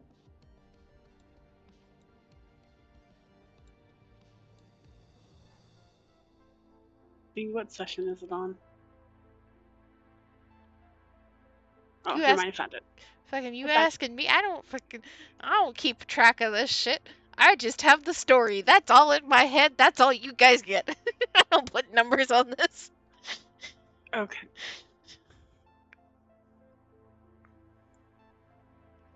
So that wasn't the one that Kana saw. Or, like, previously saw. Okay.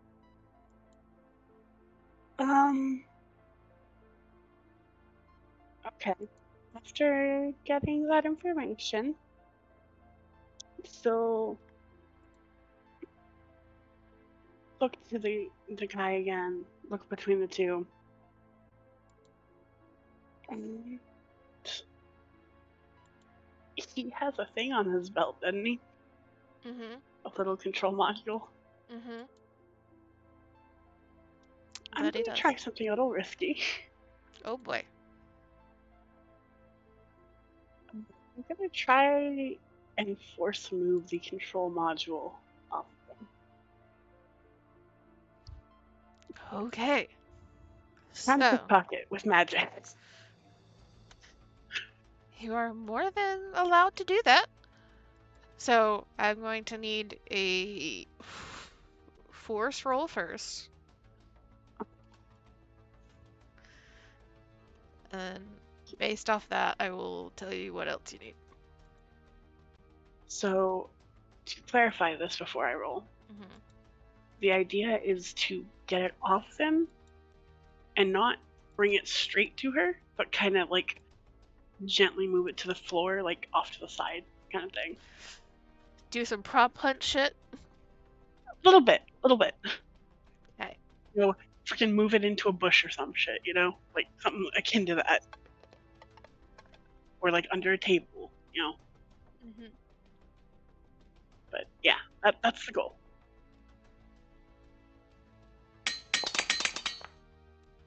God fucking damn it. You want to sacrifice those light points that are yours? You can. And you know what? I did roll them. You did earn them. I'm gonna. You did roll them. You did roll them. I'm gonna do it, guys. Okay. That, Yeah, go. you know what? Totally fair. Totally legal. Mm-hmm. Valid. Kana gets some chaos sometimes. Okay. Fourth move isn't really like her forte. She's not great at it. Let me look at yours. So we've agreed that we are not doing the morality type thing as it is in the book, but as you have just officially used a dark side point, go ahead and just drop a 1 into your morality on your sheet. Okay. So that if I need to go and look at stuff, I know where to look. Morality. There's not a. No, there is. Okay. Your biography section. Yeah. Marked it. Thank you. So, let me see here.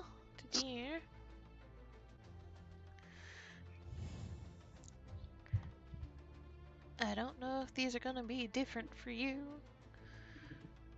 but you have successfully, you've managed to successfully unhook it, and now it's in the air. You're trying to hide it from view before he moves away, or before him or the person he's talking to notice. So I am going to need a skullduggery or a survival check. I'll let you choose. To see if you are able to do that successfully without him noticing. And it's going to be against... Where's your stat block?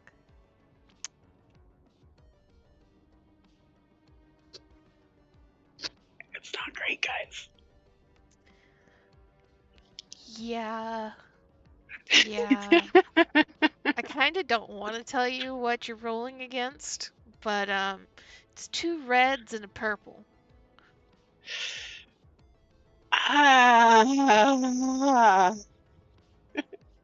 It's not even worth it to use a light side plane, I don't think. Gambling time. I don't think it's even possible for me to succeed, right? Well, all dice do have blink sides on them.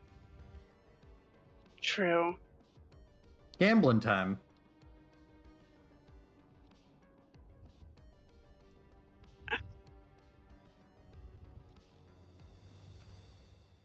I want approval from the group here. Are you guys okay if I use the other light side point?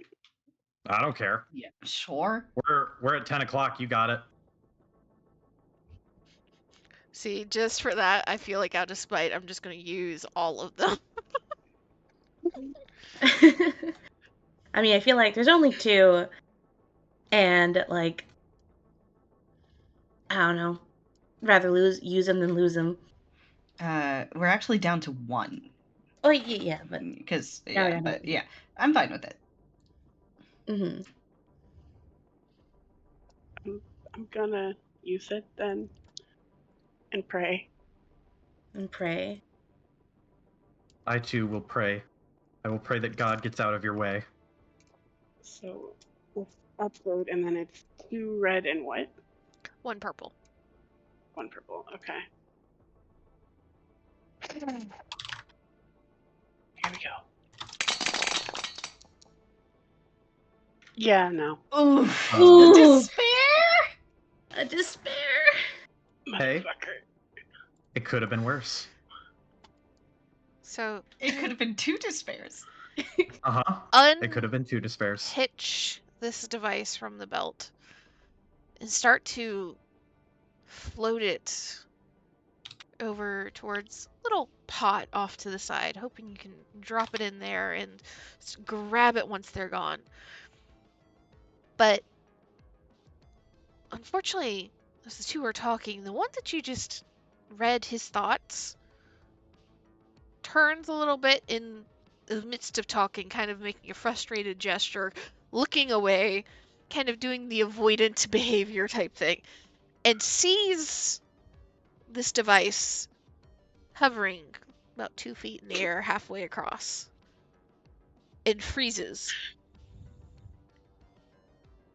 And in that moment, as he's frozen, the man who you just stole from, it's like, what? What's wrong? And turns to follow his gaze, sees his device, and looks around and sees the flash of pink as you try to duck out of view.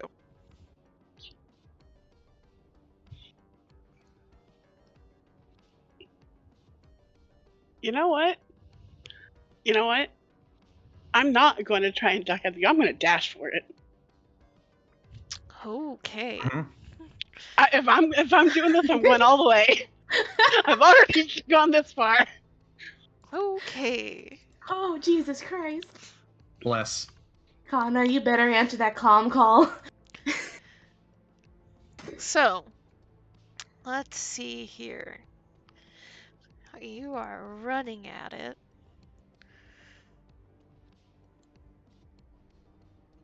Pick athletics or coordination. Uh-huh.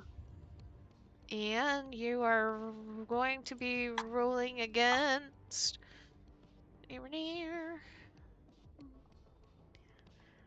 Let's see. That's coordination.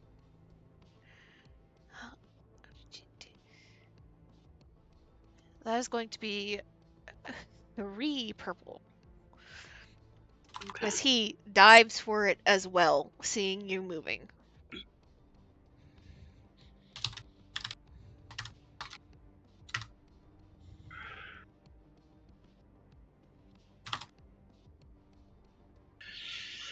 Here we go. Fucking fuck. And just as your fingers start to touch the outline of this box, of this control remote, it is snatched away from you. And without even a second's hesitation, as one hand snatches, the other one moves to essentially punch down on your back as you have leaned forward to try and snatch. Mm.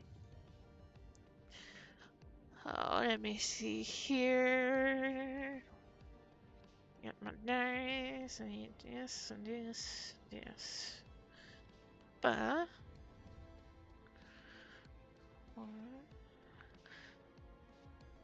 do you have any melee defense? I thought I did. Because the gear, I think, gives some attack.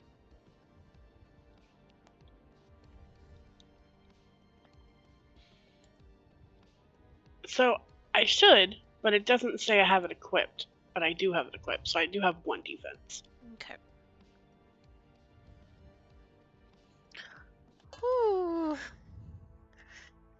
He goes down to punch down on you in response to you launching yourself at this remote. It misses its target as you're just fast enough to kind of scoot away, but it does clip the side of your Leiku, and you will take 3 strain. Eesh. As essentially he has given you the equivalent of a headbutt against your Leiku. Feels like you just slapped your Leiku and like slammed it in a door. Not fun.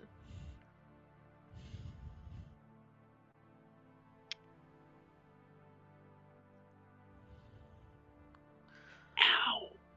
Well, I mean, you tried peace, And in this moment, as you are getting your feet under you, split second of trying to figure out what's going on, you get a message, the notification of a message from by Alexa. You don't have anything out to see what the message is. Too busy. What are you doing?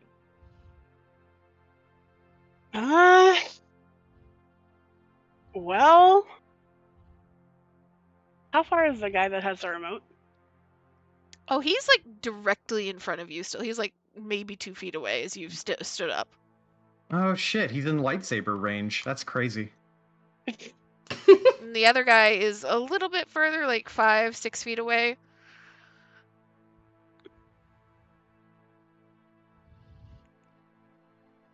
To try and grab it would be like an athletics check, huh? Yeah. Can I try and knock it out of his hand? Yeah. With your lightsaber? You're really trying to get the dark side Kana arc, aren't you? Hold on, it's not dark side. It's self-defense. And it's self-defense if Kana started this whole thing. I think I They have started something for disarming. This is obstruction of justice. So he's actually stealing from them. What? I thought I had something for disarming, but guess not. Yeah, I'm just... You know what? Fuck it. I'm gonna take out my lightsaber, not ignite it, but I'm using it to bat the thing out of his hand. You're just gonna club his wrist hoping he drops it. Yep. Well, I guess that's one way to use a lightsaber. Like using the butt of a sword. Non-lethal. How do I want to rule this? Let me look at your shit. Don't lightsabers have like a stun setting? You can No? lower No? lower the power to make it technically non-lethal, but that is, you have to usually do that outside of combat. It's not like a blaster where you are able to like just flip a switch and turn it to stun setting. It's actually like you have to like fiddle with the controls and the output. Yeah. But if you do want to just have a like baton lightsaber, you can build a lightsaber and just constantly have it in that mode if you really want. Beat the shit out of people with it. So, looking at your shit, because you're using a lightsaber, technically, how do I rule this? This is interesting.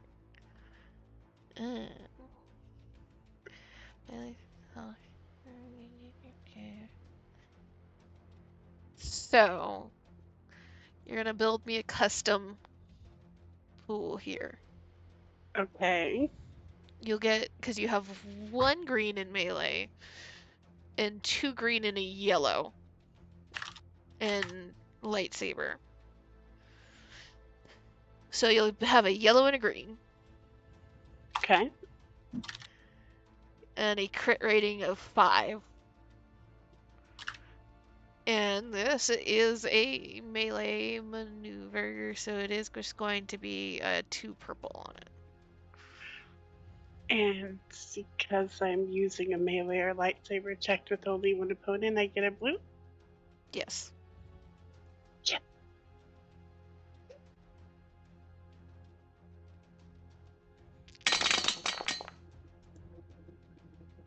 Yes! So, you swat at his wrist, at his hand, trying to make him drop the remote. And he does, in fact, drop it.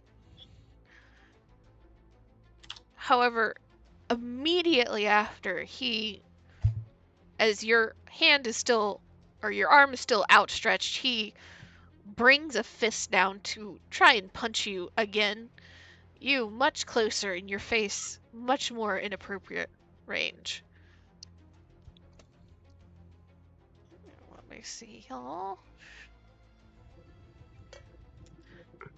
You're perhaps very lucky that he is, like, you're too close for me to reach for my blaster currently. Oh.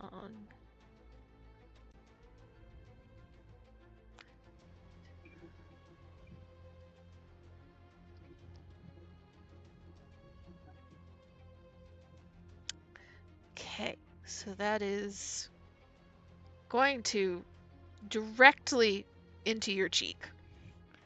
Full fist. Enough that you can feel your teeth grinding together and your jaw twisting, and you know that's going to hurt for quite a while. As you take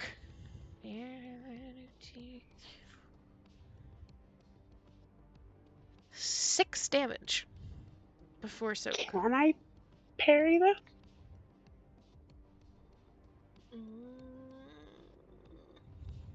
For a half result. Okay. So the total would be 4, so I could bring it down by 2. Yes. Okay, so 4 damage. Okay.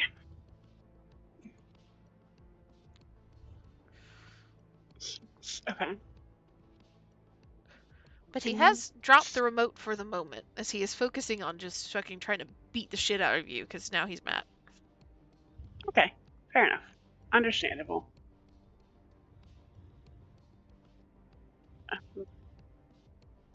For some reason, I think this is time to reopen it.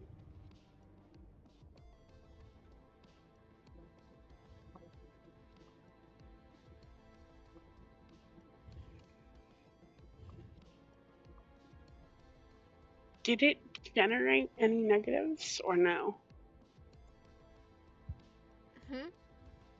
Did it generate any negatives because I have parry improved? His roll? No. Yeah. Okay. He got 3 successes and 2 triumphs. Oof. Okay. Understandable. I mean, she'll try to back out of the way and kick the remote, like back towards the remote and kick it out of the way. Okay. She's gonna be a bit more defensive.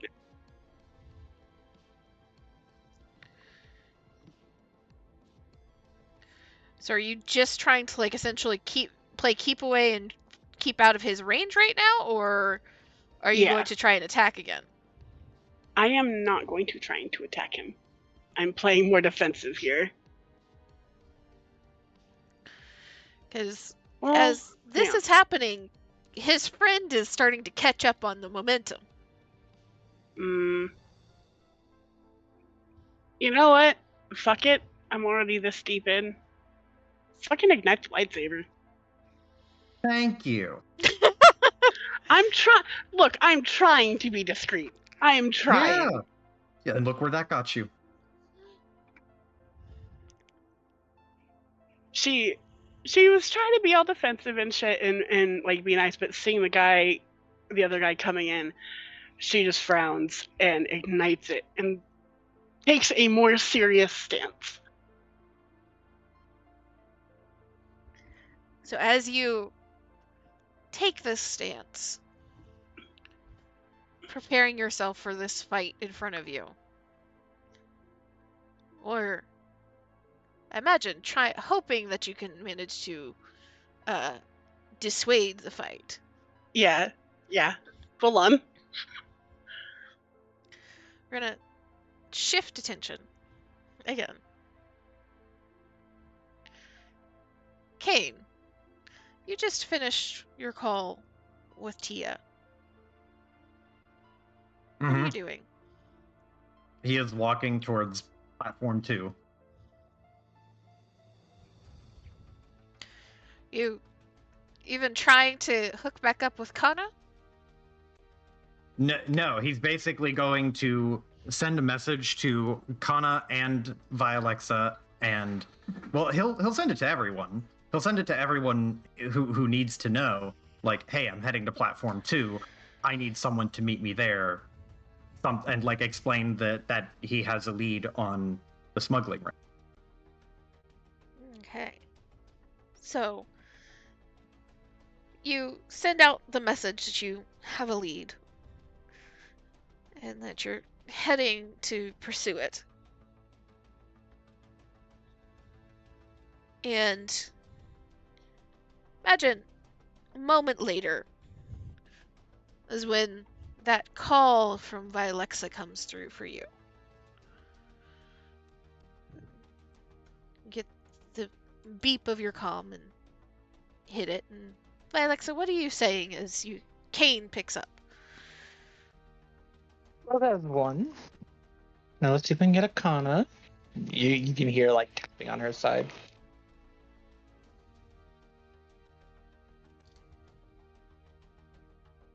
Not going to try and talk to Kane at all without Kana?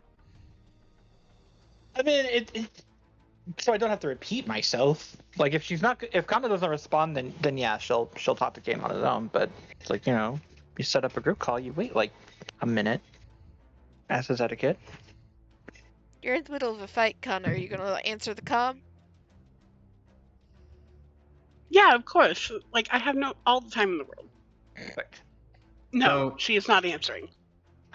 I'm just making sure. You never know. Okay, so Kana doesn't pick up. So hey, tell me what you got. I do shit too. Maybe we can compare shit. Kane will explain what he knows and what he learned from Wes. Hey, I got information too. Here's what I got, and then she'll share the information she got.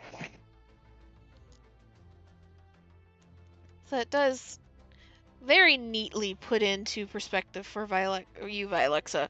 Like, yeah, Kane has narrowed down what you've managed to get. And now there's fewer options. And are you trying to convince Vilexa to come with you, Kane? Not. I mean, he is saying meet me here as convincing. He is trying to convince everyone, insofar as saying, "Hey, the lead is over here. That's where I'm going to be. Meet me there." Because like That is a terrible idea for me.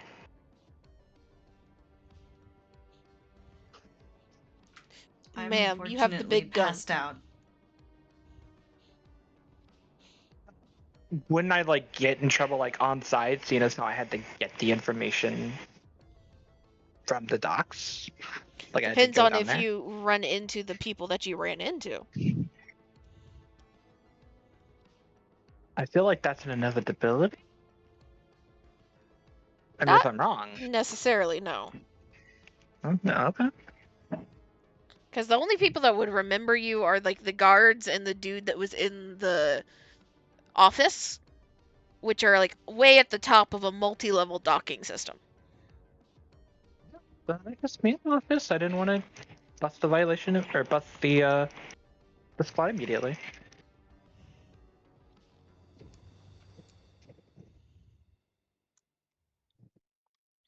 Yeah, I mean I'll show up then. But so you agree, but Kate, you did hear Vilexa kind of like complaining that Kana is not picking up. I mean, they're still force bonded. Does Kane feel any sort of pain? Not pain. Roll me a force check at 2 purple, Joe.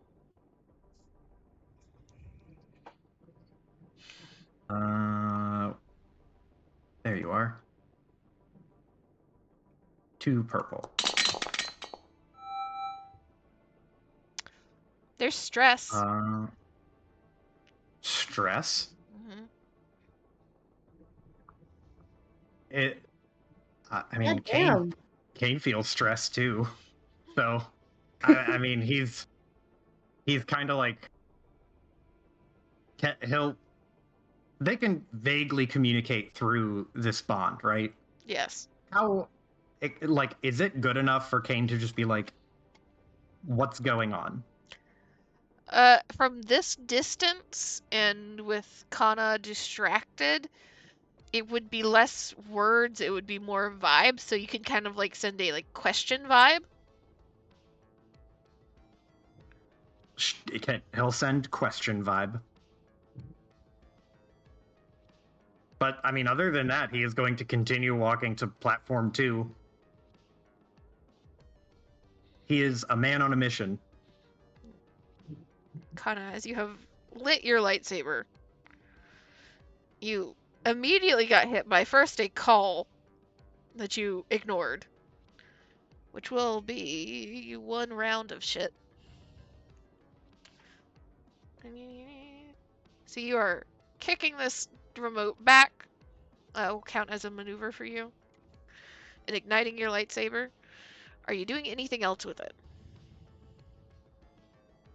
Can I try, like, intimidation?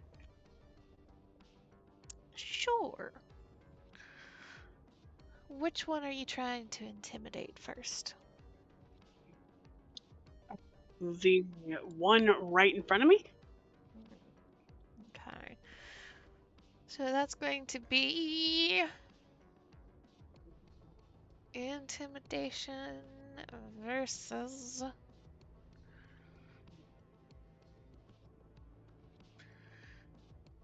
a yellow and a green for him.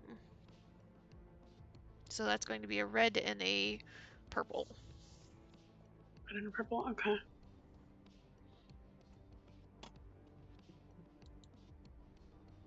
Where's the intimidate? Is there no intimidate? Coercion. Coercion, yeah. Which, why the fuck is your coercion that high, ma'am? Willpower. Will. So a red and a purple, you said? Yeah. Okay.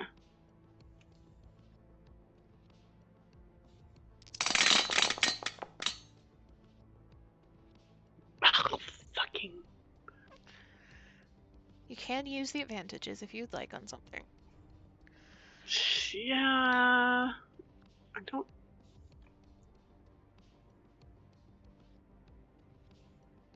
Perhaps kicking the thing further away as part of your cool, intimidating maneuver.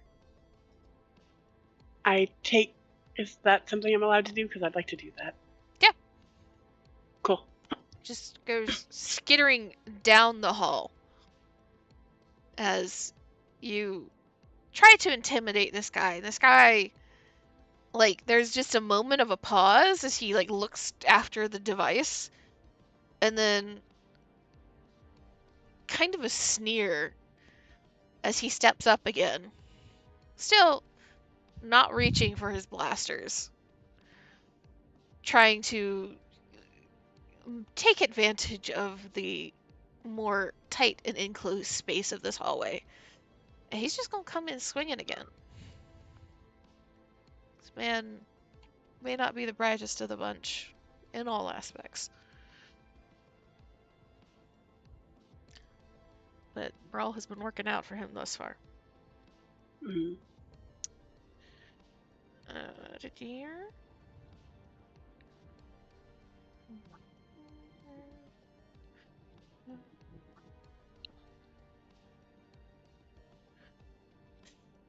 And that's going to be another 3 damage before soak. But you do have 2 threat that you can spend against him if you would like. Okay. Threat. I would need 3 for that. I am going to parry that, by the way. Okay. Lower that damage down. Wait, how much damage is it again? 3. Oh, actually, no. I'll take the damage.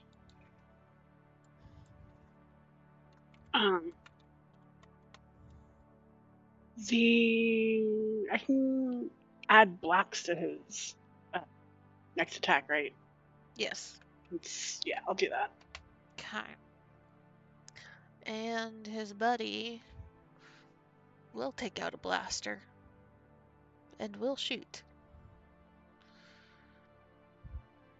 And that is...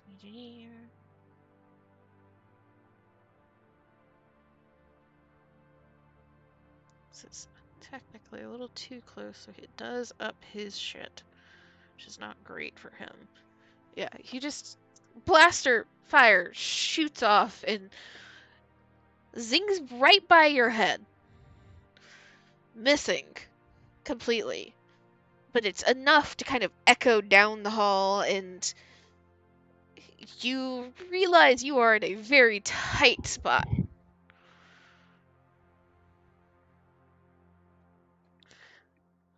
Mm.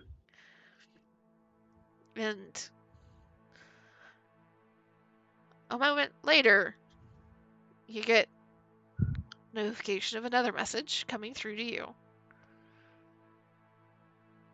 And the vague sense of Cain at the back of your mind, just questioning, curious.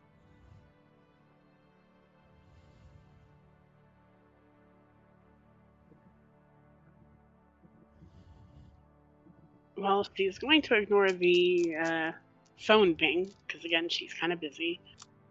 I mean, she'll spend, if she can, if it'll cost a maneuver or whatever, she won't. But, I mean, she'll send something along the lines of fighting, or like focusing, at the very least. And in response to your question, Cain, you do get that sense of intense concentration that has only for Kana really ever been something that has happened when she is training or fighting. Okay, DM, I need you to be straight with me. Yes. Am I going to help Kana? Is this something Cain is like sort of expected to do? Because it feels I'm getting confused signals here. I'm just trying to figure out, like, you can go whichever way you want. I'm just trying to lay out what is going on for everybody. If it feels like, all right, I'm going to stick with my plan. Cain is going to go to platform 2. Unless he gets a literal scream from Kana, he is going to go to platform 2. Okay.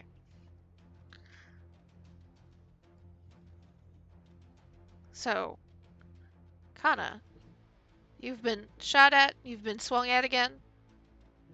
What are you doing? Well, I'm just gonna go in. It didn't work, so just go for an active attack. Okay. One in front of you or the one that shot at you? I mean, are they both in melee range? No. The one in front of you is the only one directly in melee range. Then yeah. The one in front then. Okay. So that is going to be 2 purple. And... Huh. No defense. So just 2 purple. Nice.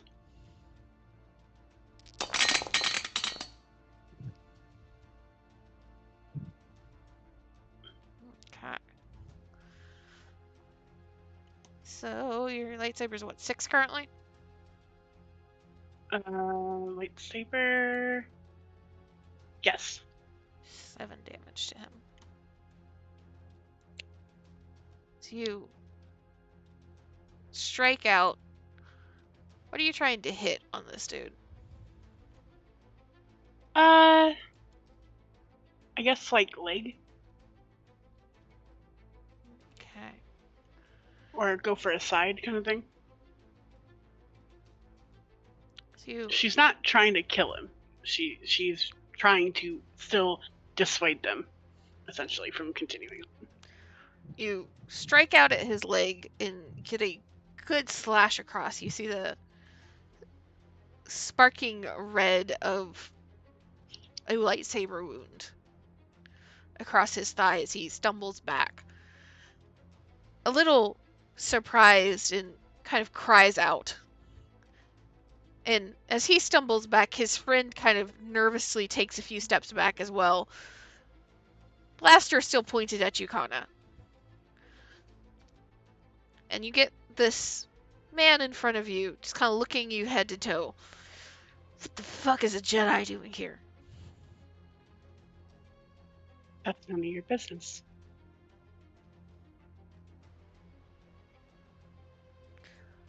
Kind of fucking made it my business when you started trying to take my shit.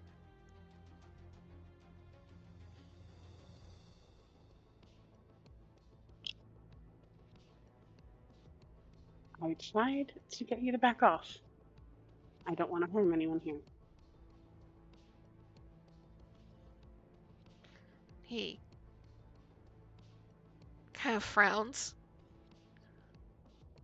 I will if I have to, though.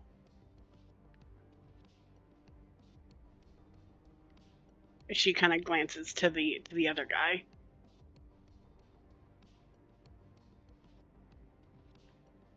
Roll me that coercion again. Same roll. Okay.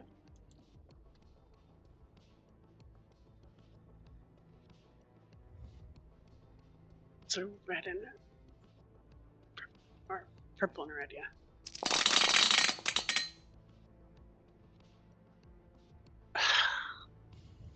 They both kind of glance at each other. And this one's still holding his leg, kind of has taken a good step back away from you, so you have a little bit more breathing room. Though your back is still up against the wall of this tunnel.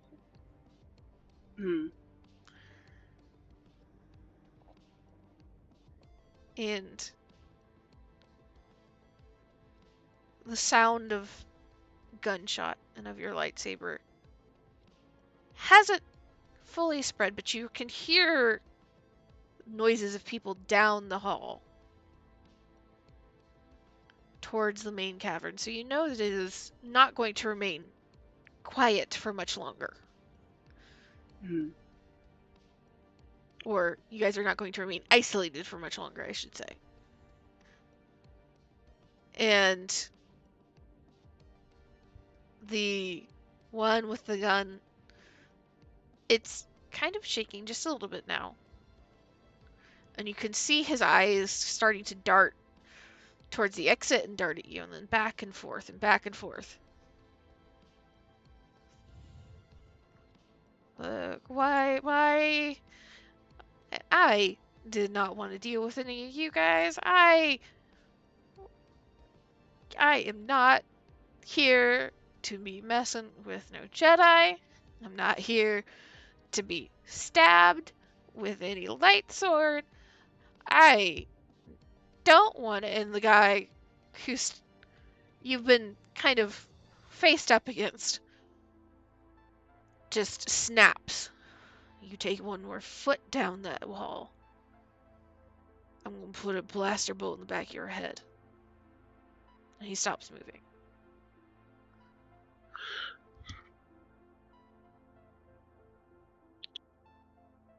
He straightens up just a little bit, looking at you, Kana.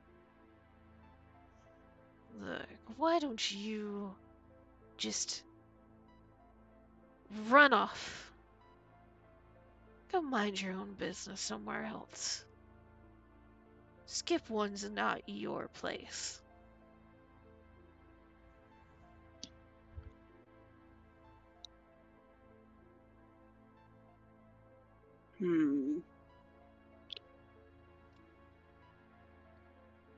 Does he seem like he wants to back down? Is this amicable or no? Well, not amicable, but like, is this a we're separating, we're going into our own corners kind of thing? Or is he trying to threaten? A bit of both. He is still very much squared up against you, Kana. Very much in the posturing of, like, I am willing to fight you.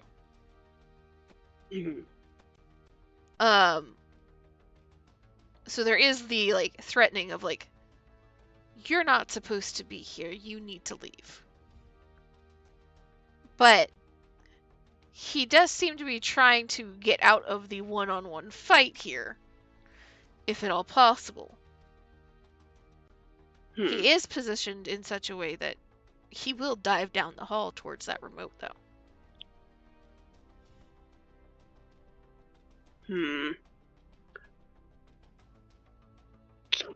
Can I...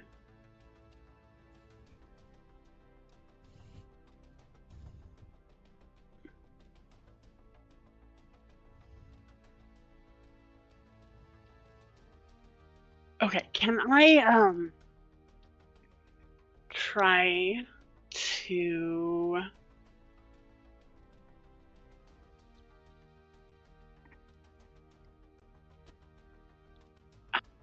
I'm gonna try and intimidate again, if that's okay. And basically say...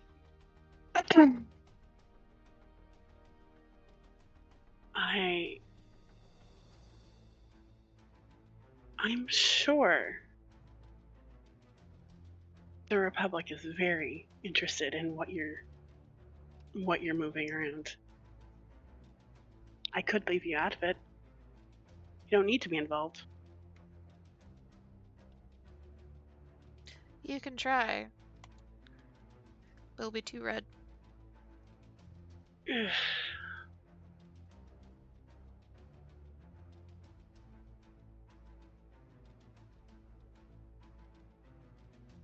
Where is origin?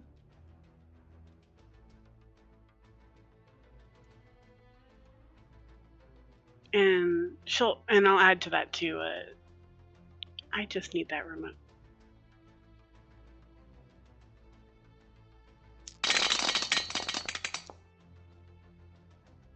Yes.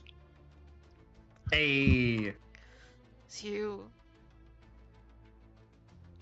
make your attempt at coercion, because this feels a little less intimidation, a little more coercion.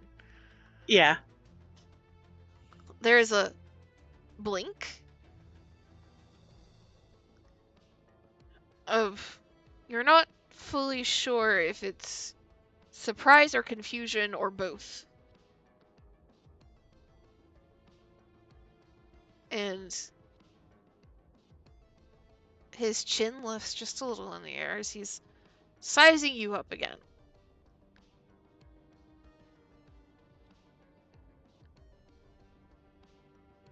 What do you know about what my job is?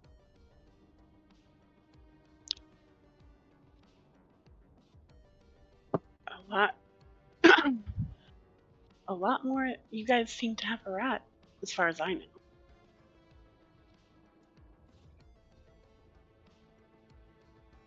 There's a little bit of a sneer. But I imagine Kana remains fairly confident looking with that statement. Mm-hmm. And the sneer fades for a second. And the head lowers just a little bit.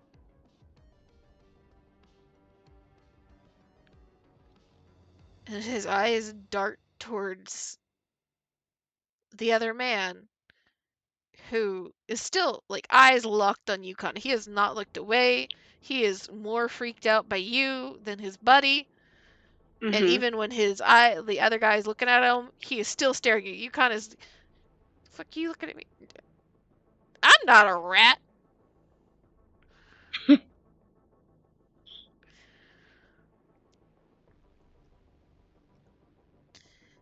And man kind of steps a little closer, and not in a I'm going to fight you, but almost more conspiratorial.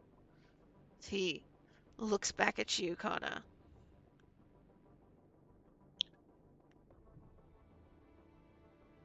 And who's to say that you're going to keep your word? You've already tried stealing from me. I let you get 3 hits in on me before igniting my blade.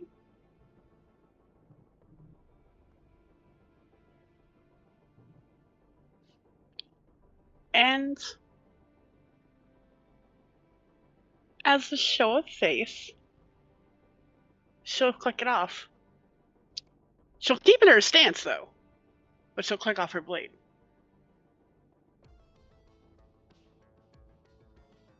And he kind of looks you over for a second.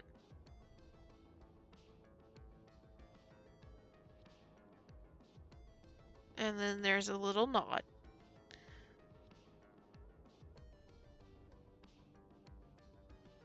And he straightens up. I hope you work fast. He'll turn and start to leave down towards the exit. The other guy turning and following him immediately after.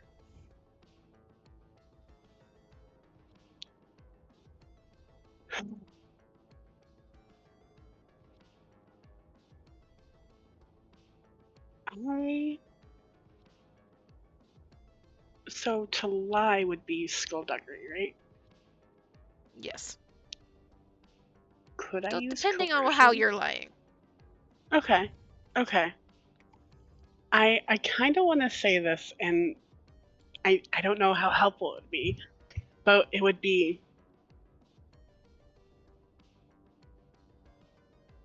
it would be something. How do I put this?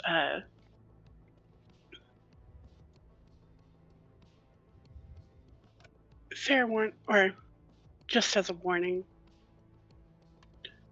since we're doing this so amicably.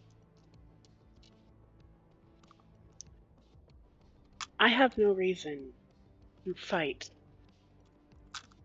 I have no reason to go up against another lightsaber, someone with a lightsaber, unless they're not on my side. Kind of a food for thought kind of thing.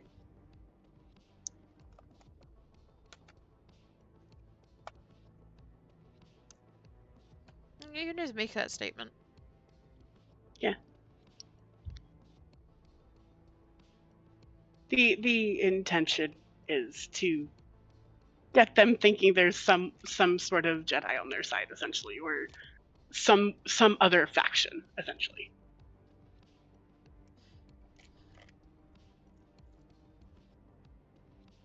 And they don't really seem to react as they make their way to the end of the hall and disappear into the commotion outside. Grab remote, run, get the fuck out of here.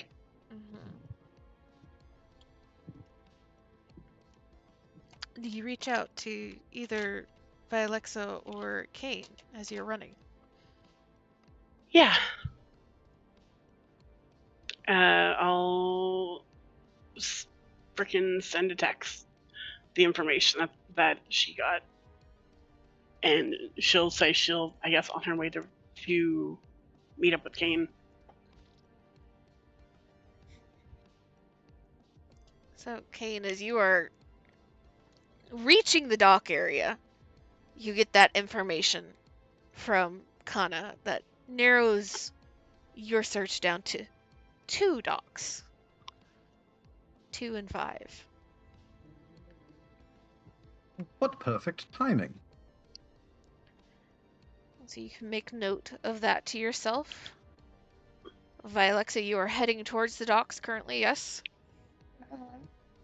Alright, and Kana, you have enough time to, see the messages that you missed, that you're able to surmise that you should also head to the docks as well. So we will start off next time with the 3 of you. But we will do one last little scene here before we call it. Tia, you have gone down into the bowels of Skip One and made your way towards the area that Vialexa pointed you towards. And it took some looking, but you did find a cybernetic shop that seems to be closed.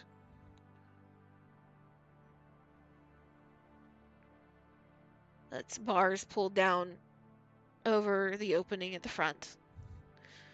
You think you see lights in the back room, but there's nobody up front.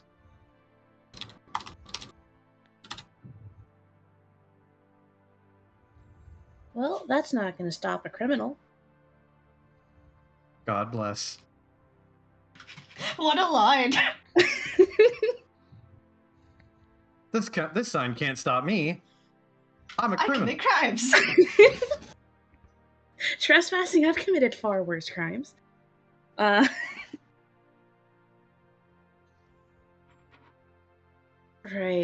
I feel like on the way there, Tia was just getting like more and more like anxious and worked up. Like, so they get there and it's closed, not open. She's like peeking through. She sees light. She looks at the bars. Is there like a lock on the bars? Yeah, down at the bottom. Okay. She looks at Zadok. Looks back at the lock. And I feel like she's going, I don't know. Can she try and pick the lock? Yeah. Yeah. That okay. will be skullduggery. Okay. And let me see. Be 2 purple and a black.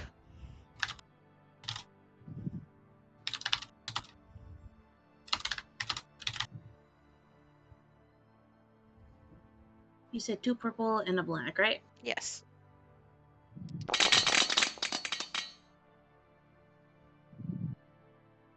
You pick the lock on these shutter bars that have been rolled down over the opening.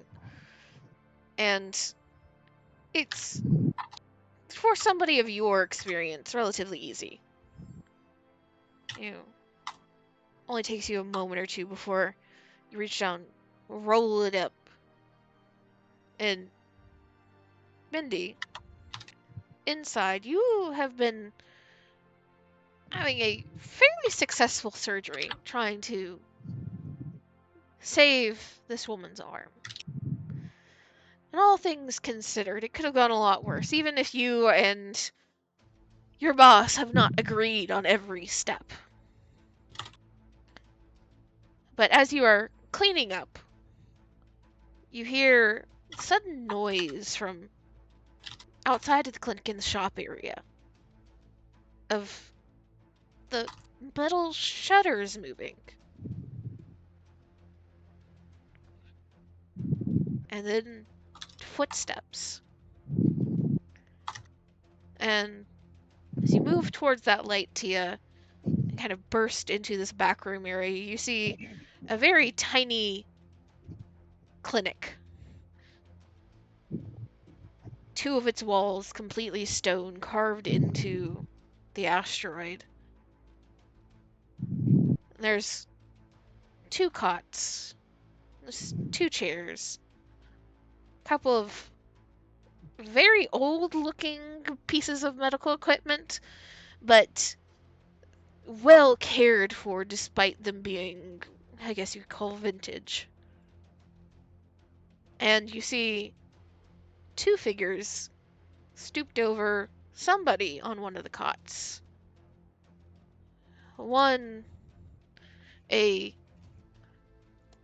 relatively older looking, very grumpy looking Rin, who's got his sleeves pushed back in long gloves, extending up his arms. His wrinkled face kind of looking up in your direction in confusion and growing anger, and turning around where they are standing, a pink droid. And on the table you see Iffy.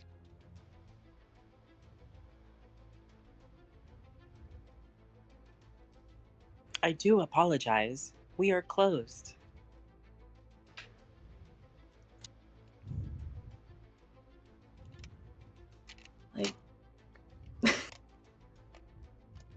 Like Tia's eyes go to standing people first. At the apologize, we are closed. Her eyes go to Mindy, before she has a smile and a wave, and then her eyes land on the cot and on Iffy lying on the cot, and her face just drops.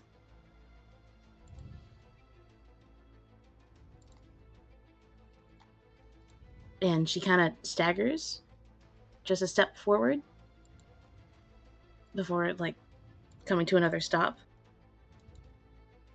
And her breathing gets a bit heavier.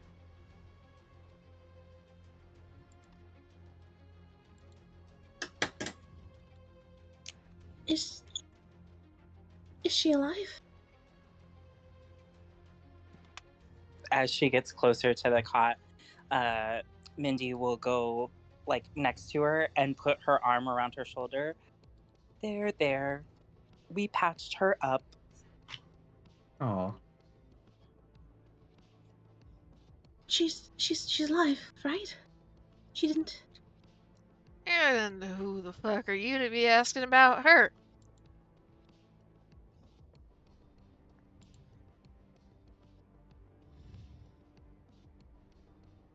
You must be Rotha, right? There's just a blink and a little shake of the head as he is processing a whiplash of not what he was expecting from that response. I think my earlier question is still standing with that as well.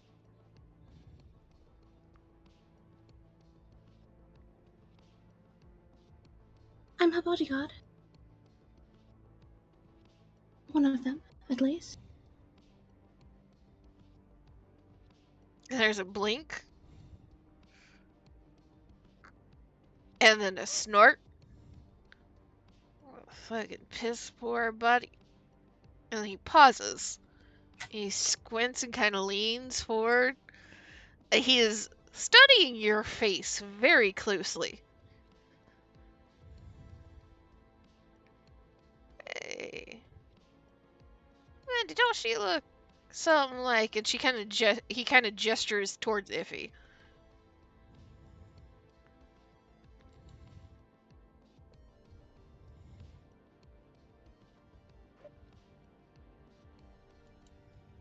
Mindy looks back and forth at the two of them.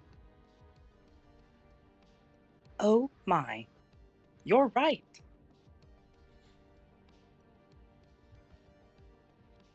What's happening? What are you talking about? Somebody really wanted to shoot you because they shot her. Who shot her? And he just kind of shrugs and motions vaguely away.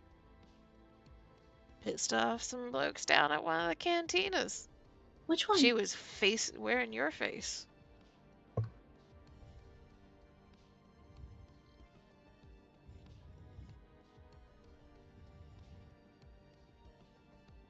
With mine.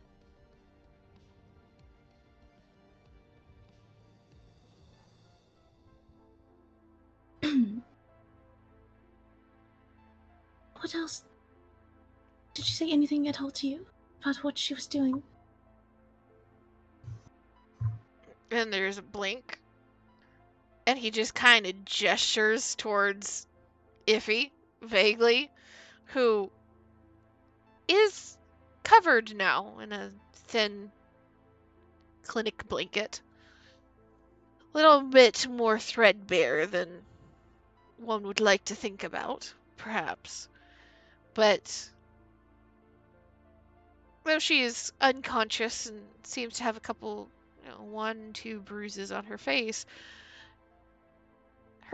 and her shoulders and her neck and one of her arms, see the parts you can see, all perfectly fine, but then you realize one of her arms is completely sunk into a back to sleeve.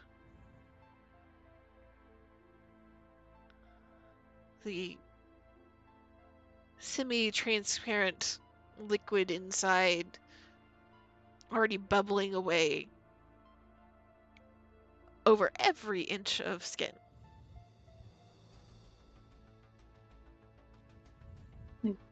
Tia just kind of feels like someone just punched her in the gut with everything that she's learning. And as she's processing that, Rotha just kind of tilts his head. She looked like she's an anesthesia to be talking to anybody.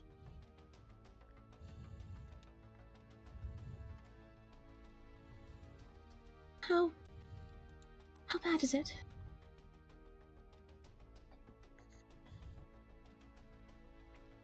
I mean, she's gonna live to be somebody's problem another day. That's what you're concerned about.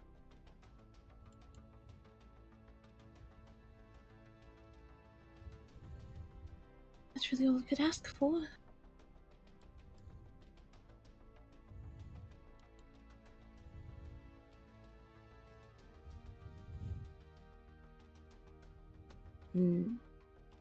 She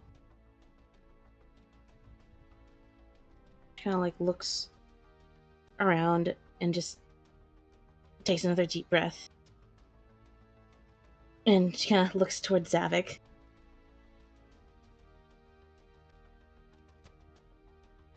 What's he doing? Zavik's in the doorway, has followed you in, and there was initially a moment where he kind of made a protective, like, I'm going to get in the way if the fight starts, when Rotha's immediate response was, who the fuck are you? But now that Mindy is kind of beside you and is only seeming to comfort you, and Rotha has not immediately moved to fight, he's just kind of standing there, 2-3 feet inside the door, arms crossed, just watching very quietly. Okay.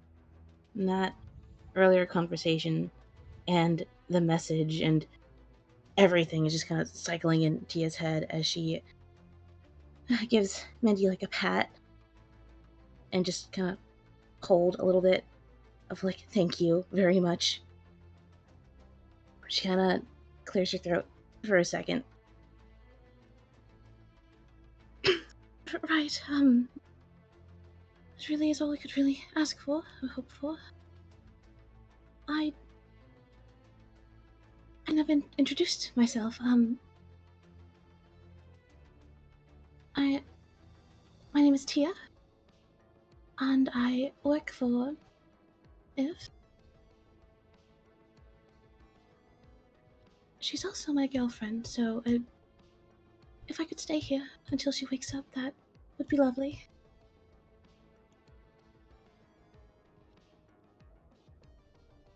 Rotha just kind of like looks at you like head to toe, and Mindy, Rotha is not, again, not a pleasant person to be around for most people. And you have worked with him long enough that you can see a probably pretty sour and unpleasant thought forming in his mind and starting to weasel its way towards his mouth. Does Mindy try to stop it, or she just accept defeat that it's going to happen? I think she perhaps it's best if you wait out here, and she'll like usher Tia back out to like the lobby-ish area. Mm-hmm.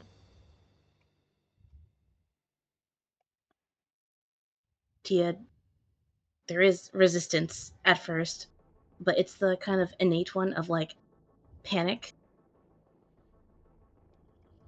Of like, I just found her. Like, she's in danger. She's recovering. I need to be there. Kind of reaction. But what if she wakes up? Shouldn't I be there?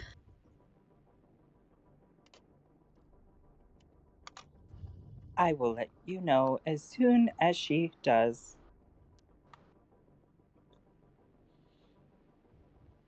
But what if something happens and I'm not there?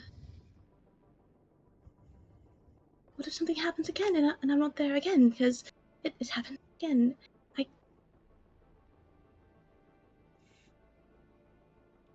So you manage to get back to where Zavik is, Mindy. You get the extra help of a very large Lasat just kind of pushing Tia along out the door.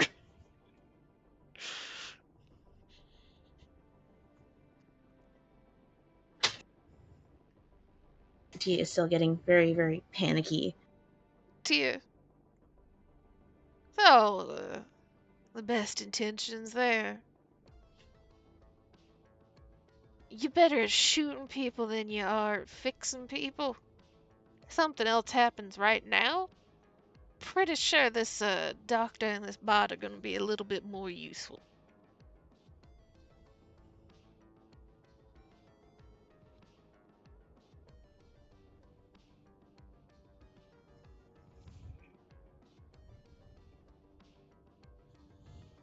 Right.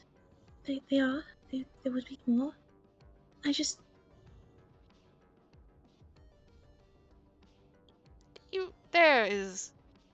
There's one door in and out of that clinic. She ain't going nowhere. What if someone finds another way in? I can assure you there are no other entrances.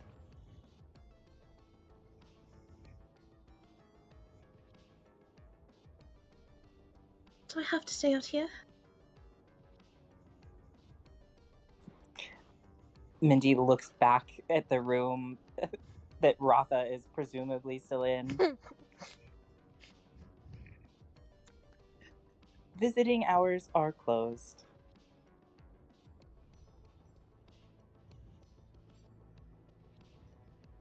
Can I have visiting hours? What was that? Tia just quietly like, you have visiting hours? Doesn't any hospital?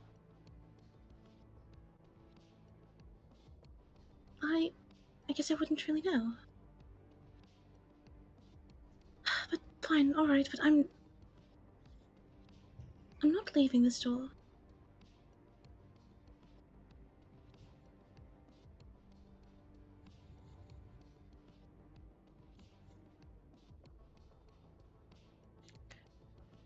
Zavik just kind of sighs at that I'm not leaving and just without word just picks up under the armpits, sits you on the counter. Acceptable.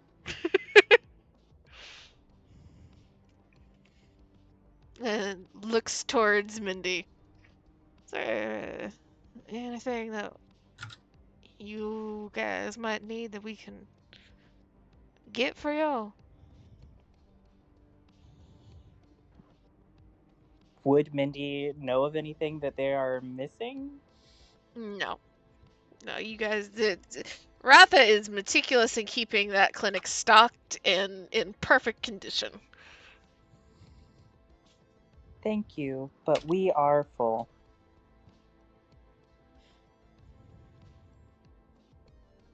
And he nods, and there's like a perhaps a little too hard kind of slap on the back, Mindy. Like thank you gesture. But that is it from him.